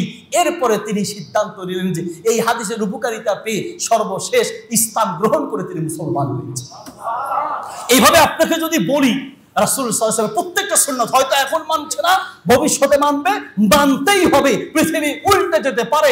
বিজ্ঞানীরা একবার এক এক রকম বলে, একবার বলে মায়ের শাল দুধ খাওয়া যাবে না, আবার বলেন এটার মধ্যে উপকারিতা, একবার বলে যে ডিমের কুসুম খাওয়া যাবে না, আরেকবার বলেন এটার মধ্যে উপকারিতা। বিজ্ঞানীরা ওই যে কুল্লুন ফি ফালাকিন ইয়াসবাহুন, পৃথিবীর গ্রহ উপগ্রহ যেমন ঘুরে বিজ্ঞানীদের কথাও ঘুরে, বিজ্ঞানীদের কথা ওলট পালট হয়, কিন্তু আল্লাহ যা বলেছেন, আল্লাহর নবী যা বলেছেন, পৃথিবী উল্টে যেতে পারে, ইসলামের একটা কথা উল্টাতে পারবে না। ঠিক কি না? পৃথিবীর প্রত্যেকটা ক্ষেত্রে ইসলাম যেখানে যা বলেছে তা মানতে বাধ্য। হয়তো এখন স্বীকার করবে না, ভবিষ্যতে হলেও স্বীকার করবে। নবী সাল্লাল্লাহু আলাইহি ওয়াসাল্লাম বলেছেন খামসুম মিনাল ফিতরাতি, আল্লাহর নবীর ফিতরাতে সুন্নাত হলো 5টা। নাম্বার 1 নম্বর ফিতরাতি সুন্নাত হলো পাঁচু শারিব, মোষ কেটে ছোট করে রাখা হচ্ছে সুন্নাত। কিছু মানুষের মোষের বাম্পার দেখলে মাশাআল্লাহ, মোষের বাম্পার কাকে বলে? আমরা ভারতে গেলে মাঝে মাঝে দেখি, বিভিন্ন জায়গায় দেখি যে জল্লাদ মার্কা মোষ, এটার নাম রাখছে, এমনি ঘুরাইয়া বাংলার পাঁচের মতো গালের উপরে রেখে, মানে মোষের বাম্পার। ইসলাম বলে, রাসূল সাল্লাল্লাহু আলাইহি ওয়াসাল্লাম বলেন মাল্লাম ইয়াখুশ শারিবাহু ফালাইসা মিন্না, যে ব্যক্তি মোষ ছোট করলো না সে আমার উম্মত হতে পারলো না। মোষ ছোট করা ফিতরাতি সুন্নাত। 2 নম্বর তাকরিমুল আসফার, আঙ্গুলের নখ কেটে সমান করে রাখা ফিতরাতি সুন্নাত। আঙ্গুল বড় রাখলে ডাক্তার বলছে, চিকিৎসা বিজ্ঞানীরা বলছে এটা মানুষের, এটার ভিতরে ময়লা জমে, সাধারণ ধোয়ায় যায় না, এগুলো পেটে গেলে মানুষ অসুস্থ হবে। ইসলাম 1400 বছর আগে বলেছে। বর্তমান ইয়ং জেনারেশন স্টাইল বুঝেন না? একটু বলি, তরুণ যুবক ভাইরা আছেন, আমিও যুবক, একটু বলি, স্টাইলের নামে আমাদের যুবকদের জীবন ধ্বংস করার এক গভীর ষড়যন্ত্র চলছে স্টাইলের নামে। আমি নামাজ পড়তে যাব মাহফিলে, তো মসজিদে ঢুকবো, একজন বলছে হুজুর একটু পরে ঢুকেন। আরে ভাই নামাজ চলছে, একটু পরে কেন? ওরা হুজুর একটু পরে ঢুকেন। ঢুকেই দেখছি, যখন তার কথা মানি নাই, একবারে একটা জায়গায় ঢুকতেই দেখলাম যে মাশাআল্লাহ কেন নিষেধ করেছে, এখন বুঝলাম। এমন স্টাইলের প্যান্ট পরেছে, ও যখন সেজদায় যায় ওর পো থাকে বাংলাদেশে, ওর প্যান্ট যায় ভারতে, মাঝখানে তারের বেড়াও দেখা যায়। এই হলো সমাজের বাস্তবতা। স্টাইলের নামে আমাদের নারী পুরুষদেরকে উলঙ্গ বানানো হচ্ছে। স্টাইলের নামে নখ একটা বড় একটা ছোট, এটা হলো পশুদের স্টাইল, মানুষের স্টাইল হতে পারে না। 3 নম্বর ফিতরাতি সুন্নাত হলো নাকফুল ইবিতি, বগলের নিচের পশম 40 দিন আগে কাটা সুন্নাত। এটা 40 দিন আগে যদি কাটা না হয় তাহলে যে কি অবস্থা হয়। কিছু মানুষ তো মাশাআল্লাহ 2 হাত আকাশের দিকে উঠালে মনে হবে আফ্রিকার জঙ্গল হয়ে আছে, কত বাঘ আর ভাল্লুক যেখানে আছে আল্লাহই ভালো জানে। এই হলো সমাজের বাস্তবতা। নাকফুল ইবিতি, বগলের নিচের পশম 40 দিন আগে কাটতে হবে। আল ইস্তেদাদ, নাবের নিচের পশম 40 দিন আগে কাটতে হবে। আল ইখতিতান, মুসলমানি বা খতনা করানো রাসূল সাল্লাল্লাহু আলাইহি ওয়াসাল্লামের সুন্নাহ আদর্শ। কেন খতনা করাতে হবে? এক সময় ইসলাম বিদ্বেষীরা ফেসবুক ইন্টারনেটে তুমুল ঝড় তুলেছে, বাচ্চা ছোট মানুষ কেন তার এই চামড়াটা কাটতে হয়, কেন খতনা করাতে হবে, কেন মুসলমানি করাতে হবে। এখন আর বিরোধিতা করে না, কারণ ইউরোপ আমেরিকার বহু অমুসলিমদেরকেও এখন বৃদ্ধ বয়স মুসলমানি বা খতনা করাচ্ছে। কারণ বেয়াদবি মাফ করবেন, চামড়া না কাটার কারণে চামড়ার ভিতরে ময়লা জমতে জমতে সিফিলিস, গনোরিয়া সহ বিভিন্ন রোগ হওয়া শুরু করেছে। ছোটবেলায় খতনা করে, এখন বুড়া বয়সে খতনা করাচ্ছে। কাজে বুঝো বা না বুঝো, রাসূলের প্রত্যেকটা সুন্নাহ মানার মধ্যেই কল্যাণ। গবেষণা বিরোধিতা করতে এসো না, ধ্বংস হয়ে যাবে। মা আগনা আনহু মালুহু ওয়া মা কাসাব। মনে দেখো আবু লাহাবকে দিয়ে পৃথিবীর মানুষকে শেখানো হচ্ছে আবু লাহাব থেকে শিক্ষা গ্রহণ করো। আবু লাহাবের নাম আবু লাহাব নয়, তার নাম হচ্ছে আব্দুল উজ্জা, উজ্জার বান্দা। আব্দুল উজ্জা আসল নাম কোরআনে কেন আনে নাই? এই কথাটা আনার মানেই তো স্বীকৃতি দেয়া যে সে উজ্জার বান্দা। এই জন্য আল্লাহ আব্দুল উজ্জা ব্যবহার না করে ব্যবহার করেছেন আবু লাহাব। আবু লাহাব মানে আগুনের মতো আগুনওয়ালা, মানে আগুনের মতো সে সুন্দর ছিল। আগুন যখন জ্বালানো হয় এই লেলিহেনটা, এটা মানে খুব আলোকিত হয় না? আবু লাহাব দেখতে এরকম সুন্দর ছিল, একেবারে ফকফকে সাদা ছিল, সুন্দর ছিল। আল্লাহ আবু লাহাবকে বোঝানোর জন্য আবু লাহাব বলেছেন, আবু লাহাবকে যখন আল্লাহ ধরেছেন মা আগনা আনহু মালুহু ওয়া মা কাসাব, তার সম্পদ তার সন্তান সন্ততি তাকে বাঁচাতে পারে নাই। ওয়ামরাতুহু, এরপরের এই সূরার মধ্যে একটা অংশ আছে ওয়ামরাতুহু হাম্মালাতাল হাতাব, তার স্ত্রীও ধ্বংস হবে। শুধু যে সে ধ্বংস হবে তা নয়, তার স্ত্রীও ধ্বংস হবে। কেন ধ্বংস হবে? হাম্মালাতাল হাতাব, সে কি করতো? কাপ বহন করত। বিভিন্ন ব্যাখ্যা আছে। একটি ব্যাখ্যা হচ্ছে সে রাসূল সাল্লাল্লাহু আলাইহি ওয়াসাল্লামের নামে বদনাম ছড়াতো, নিন্দা ছড়াতো। এখনো দেখবেন মহিলারা, স্ত্রী, ওয়াইফ বা আপনার আশেপাশের মহিলাদের সম্পর্কে দেখবেন, জানবেন, ফেসবুকে এর মধ্যে আপনারা প্রমাণ পেয়েছেন। কোন কারণে স্বামীর সাথে কোনো রাগ করেছে, যদি সে ফেসবুকের সেলিব্রিটি হয়, ফেসবুকের পরিচিত ব্যক্তি হয়, আর দেরি নেই, মুহূর্তের মধ্যে ফেসবুকের বিরুদ্ধে বদনাম করে একটা স্ট্যাটাস দিবে, আবার কতক্ষণ পরে ক্ষমা চাইবে। তুমি যে বদনাম করেছো তখনই তো তোমার বোঝা উচিত ছিল যে এটা একজন নয়, লক্ষ মানুষের কাছে তার মান সম্মান চলে যাবে। যদি বাস্তবতা হয়ে থাকে তাহলে তুমি তাকে সংশোধন করতে, আর যদি বাস্তব হয় তাহলে লিখতে এক কথা, এখন লিখে পরে আবার ডিলিট করে এবার বলছো যে আমার ভুল হয়েছে। সব ভুলের ক্ষমা পাওয়া যায় না, এটাও ঠিক ওই রকমই তো একটা ভুল। এই জন্য হাম্মালাতুল হাতাব, যেই সকল মহিলারা বদনাম করার অভ্যাস আছে তাদের থেকে সতর্ক থাকা উচিত। বলবে যে আপু আপনাকে বললাম, আর কাউকে বলবো না। এই কথা বলতে বলতে ওই উনি একজনেই 14 জনের কাছে বলা শেষ, 15 জন নাম্বারকে বলবো যে আপনাকে বলেছি, আর কারণে বলিনি। ঠিক না? হাম্মালাতুল হাতাব। বিশেষ করে মহিলারা এই কাজগুলো বেশি করে, মানুষের ব্যাপারে বদনাম ছড়ায়। এই জন্য যত গোপন কথা আছে যতদূর সম্ভব নিজের পার্সোনাল কথা কাউকে বলতে যাবেন না, পুরুষকেও বলবেন না, মহিলাকে তো নাই। যতদূর সম্ভব এটা থেকে নিজেকে বিরত রাখবেন। একজন আরব কবির একটা কথা আছে, তুমি যেই কথা তোমার 2 ঠোঁটের ভিতরে রাখতে পারো নাই, তোমার যেই কথা 2 ঠোঁটের ভিতরে রাখতে পারো নাই, তুমি আরেকজনের কানে ঢুকানোর পরে সেটা তার ভিতরে থাকবে, তুমি এটা আশা করো কি করে? তোমার ঠোঁট থেকেই তো বের হয়ে গেছে, তোমার ঠোঁট থেকে তো বের হবে, এটা সোজা কথা। ভাইয়েরা আমার, মূল কথা হচ্ছে নিন্দা করা। এটা আমাদের সমাজের শুধু যে মহিলাদের তা না, পুরুষ সাথে একেবারে দুধের ধোয়া। কারো বদনাম করে না নাকি? করে না? করতে লাগলে মাশাআল্লাহ ডান বাম দেখে না। খতিব সাহেবের ওয়াজ সবসময় ভালো লাগে। একদিন যদি নিজের মতের বিরুদ্ধে যায় তো সেই দিনই সারছে। এই খতিবের 14 গোষ্ঠীর উদ্ধার করে ছাড়তে হবে না। আমার ভাই, সব কথা আপনার মন মতো হবে না। দুনিয়ায় চলতে গেলে একটা ডাস্টবিন নিজের সাথে রাখবেন, যেই ডাস্টবিনে আপনার অপছন্দের কথাগুলো ফেলে দিবেন। এটা মানুষকে হেঁটে হেঁটে বলবেন না। নবী সাল্লাল্লাহু আলাইহি ওয়াসাল্লাম বলেছেন, তাজিদুনা শাররান নাস ইয়াতি হাউলাই বিওয়াজহিন ওয়া ইয়াতি হাউলাই বিওয়াজহিন। এই পৃথিবীর সবচেয়ে নিকৃষ্ট মানুষ হচ্ছে তারা যারা একজনের কাছে একরকম, আরেকজনের কাছে আরেক রকম। ইমাম খতিবকে একরকম, কমিটিকে আরেক রকম, মুসল্লিকে একজনকে একরকম, আরেকজনকে আরেক রকম, ভাইকে একরকম, বোনকে একরকম, স্বামীকে একরকম, স্ত্রীকে আরেক রকম বলে যারা পেশ লাগায়, ঝগড়া সৃষ্টি করে, আল্লাহর নবীর ভাষায় এরা কুকুর শুকর দুনিয়ার সবচেয়ে নিকৃষ্ট প্রাণীর চেয়েও নিকৃষ্ট। ঠিক কিনা? একটা আমলের কথা বলে দিই, একটা আমলের কথা বলি ভাই, কোনো আমলকে ছোট করে দেখবেন না। আলহামদুলিল্লাহ, আমার আল হিদায়াহ ফাউন্ডেশন আমরা সরকারিভাবে নিবন্ধন করেছি। আমরা একটা সিস্টেম চালু করছি, আপনাদেরকে বলবো, ফ্যামিলি কাউন্সিলিং, যেটা আমাদের দেশে নাই। স্বামী স্ত্রীর সাথে ঝগড়া হয়েছে, সে যে কারো কাছে গিয়ে একটা পরামর্শ চাইবে এই সুযোগটা নেই। যার কাছে যাবে সেই মানে তার কাছে বলাটা বলেছে সান্ত্বনার জন্য, বরং এটারও অশান্তির কারণ হবে। বলেছে শান্তির জন্য বন্ধুর কাছে, দেখা যায় এটাই অশান্তির কারণ হয়। ওরে তোর বউ, আমি জানি তো, এইভাবে শুরু হবে। কোন দিন বলবে? যেই দিন আপনার বিরুদ্ধে লাগবে। ফ্যামিলি কাউন্সিলিং নেই। আপনি কষ্ট পেলে যে কারো কাছে গিয়ে সান্ত্বনা নিবেন, এই জন্য কিছু যোগ্য, দক্ষ, আমানতদার আলেম দরকার, যাদের কাছে আপনি মনের দুঃখের কথা বলবেন। কখনো, অসংখ্য ক্রমে বলছি, কখনো একা থাকবেন না। কষ্ট পেয়েছেন, স্ত্রী দিয়ে কষ্ট পেতেই পারেন, সন্তান দিয়ে কষ্ট পেতেই পারেন, একা কখনো থাকবেন না।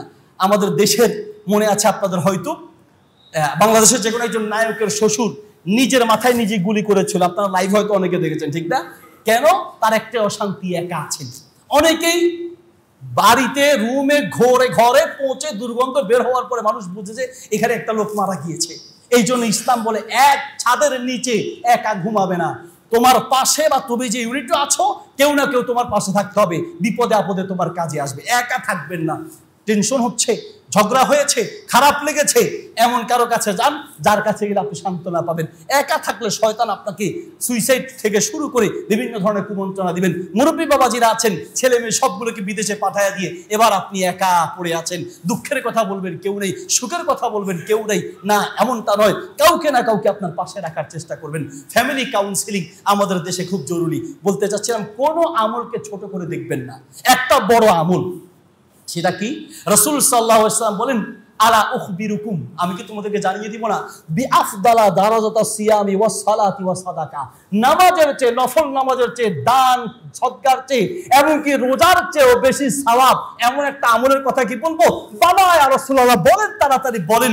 সেই আমলটি হলো, দুই মুসলমানের ঝগড়া লাগলে এই দুইজনকে বুঝিয়ে সুঝিয়ে যদি মিলিয়ে দিতে পারো, দান সদকা নামাজ রোজার চেয়ে বেশি সওয়াব হবে।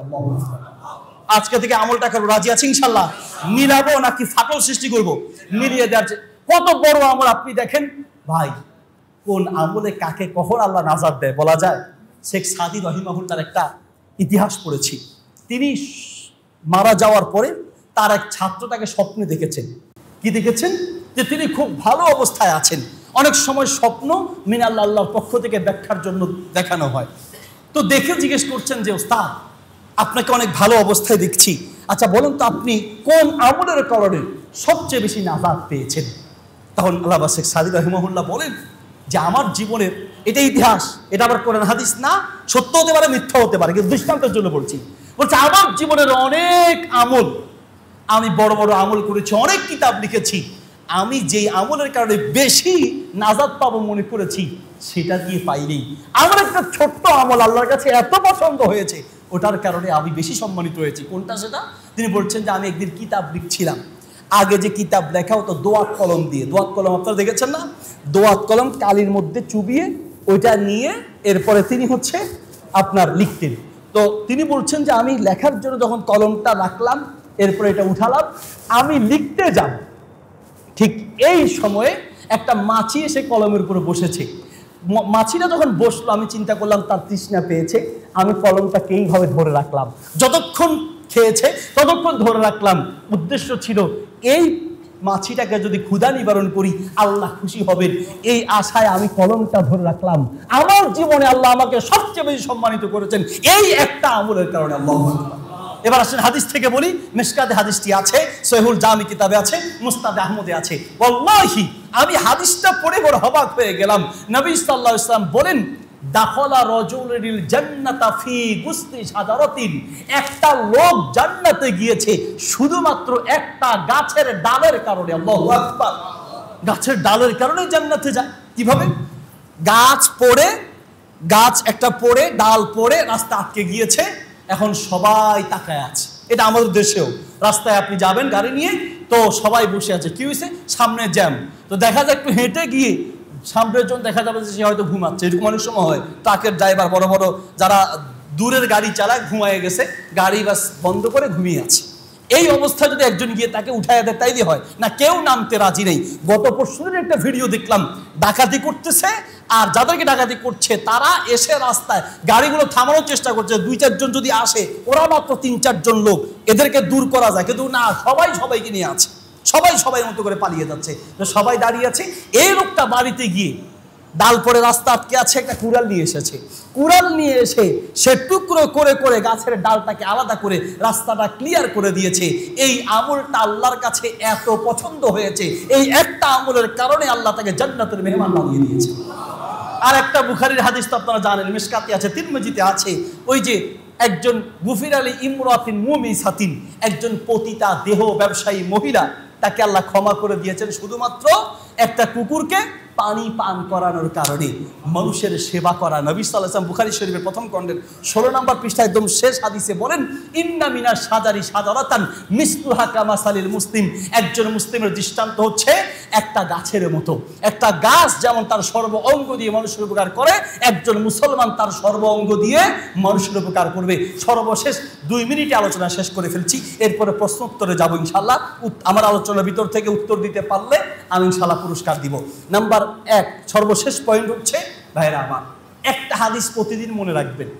আমি রাতে ঘুমানোর আগে মনে করি, আমি মাহফিলে যাওয়ার জন্য গাড়িতে উঠার আগে আমি মনে করি, আপনাকেও আমি বলবো এই হাদিসটা সবসময় মনে রাখবেন। নবী সাল্লাল্লাহু আলাইহি ওয়াসাল্লাম বলেন, কিয়ামতের মাঠে আল্লাহ সুবহানাহু ওয়া তাআলা প্রত্যেক বান্দার বান্দিকে কাছে ডাকবেন, ডেকে প্রশ্ন করবেন, বান্দা আমি তোমাকে এমন অনেক নিয়ামত দিয়েছি, পৃথিবীর বহু মানুষকে আমি সেই নিয়ামত দেই নেই। আপনাকে এমন অনেক নিয়ামত দিয়েছে, পৃথিবীর বহু মানুষকে দেয় নেই, কিন্তু আমরা সেই নিয়ামতের কদর বুঝি না। আমেরিকার একজন বিজ্ঞানী আছে, ইন্টারনেটে সার্চ দেন, হেলেন কিলার। হেলেন কিলার চোখে দেখে না, কানে শোনে না, শরীরের অনেকগুলো অঙ্গ প্রত্যঙ্গ নাই। তাকে ডেকে এনে প্রশ্ন করা হলো, আপনাকে শরীরের এতগুলো অঙ্গ প্রত্যঙ্গ আপনার স্রষ্টা দেয় নাই, একজন অমুসলিম আপনাকে যে আপনার স্রষ্টা এত অঙ্গ প্রত্যঙ্গ দেয় নেই, আপনার স্রষ্টার প্রতি আপনার কি কি অভিযোগ আছে বলেন।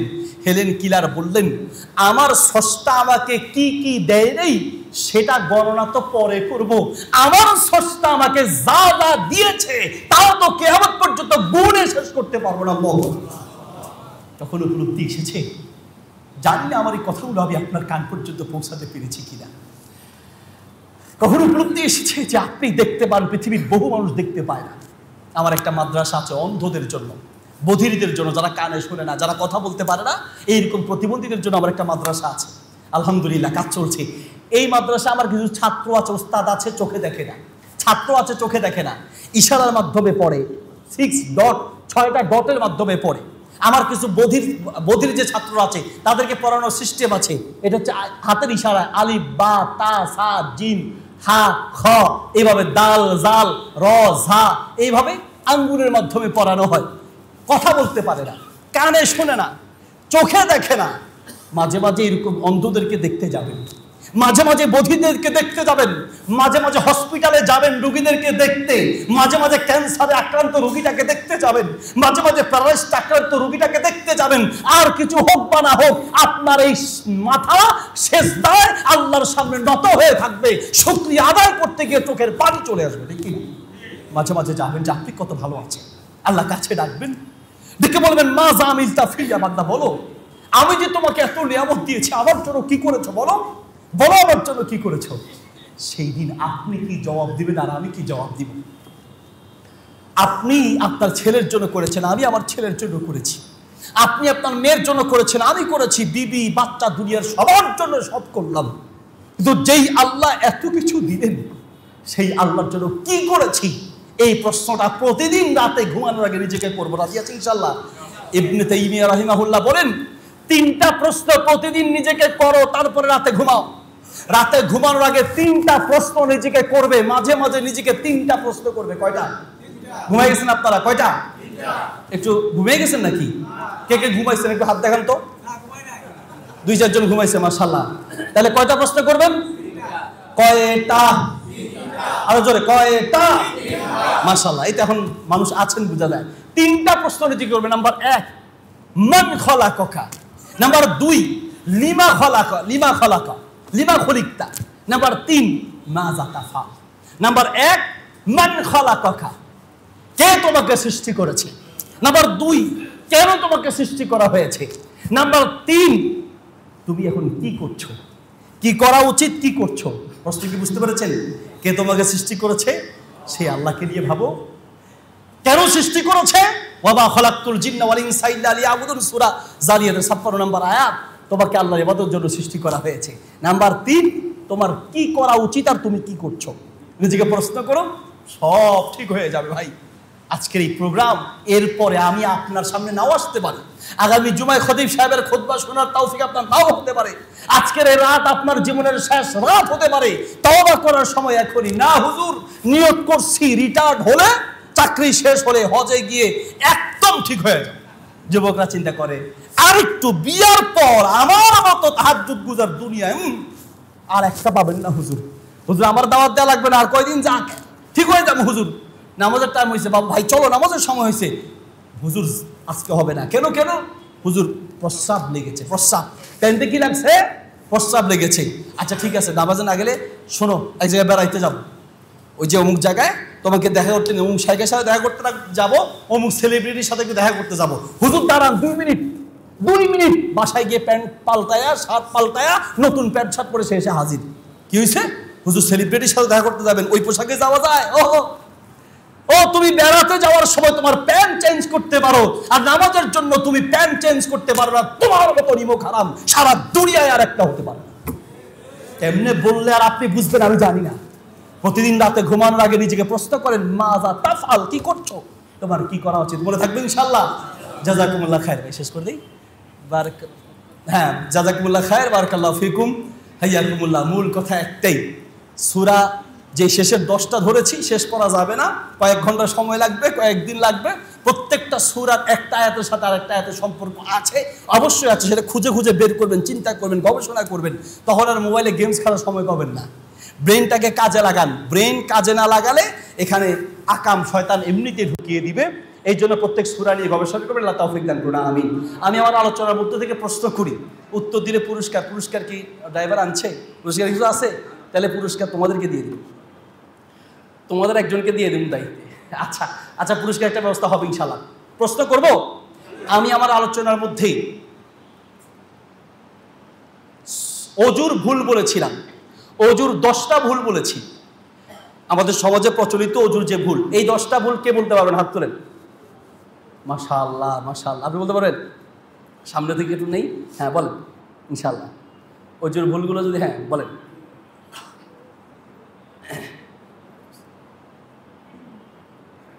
আসসালামু আলাইকুম ওয়া রাহমাতুল্লাহি ওয়া বারাকাতুহু। ওয়া আলাইকুম আসসালাম ওয়া রাহমাতুল্লাহ। প্রথম ভুল আমরা উপরে আমরা হাত খেলা করি।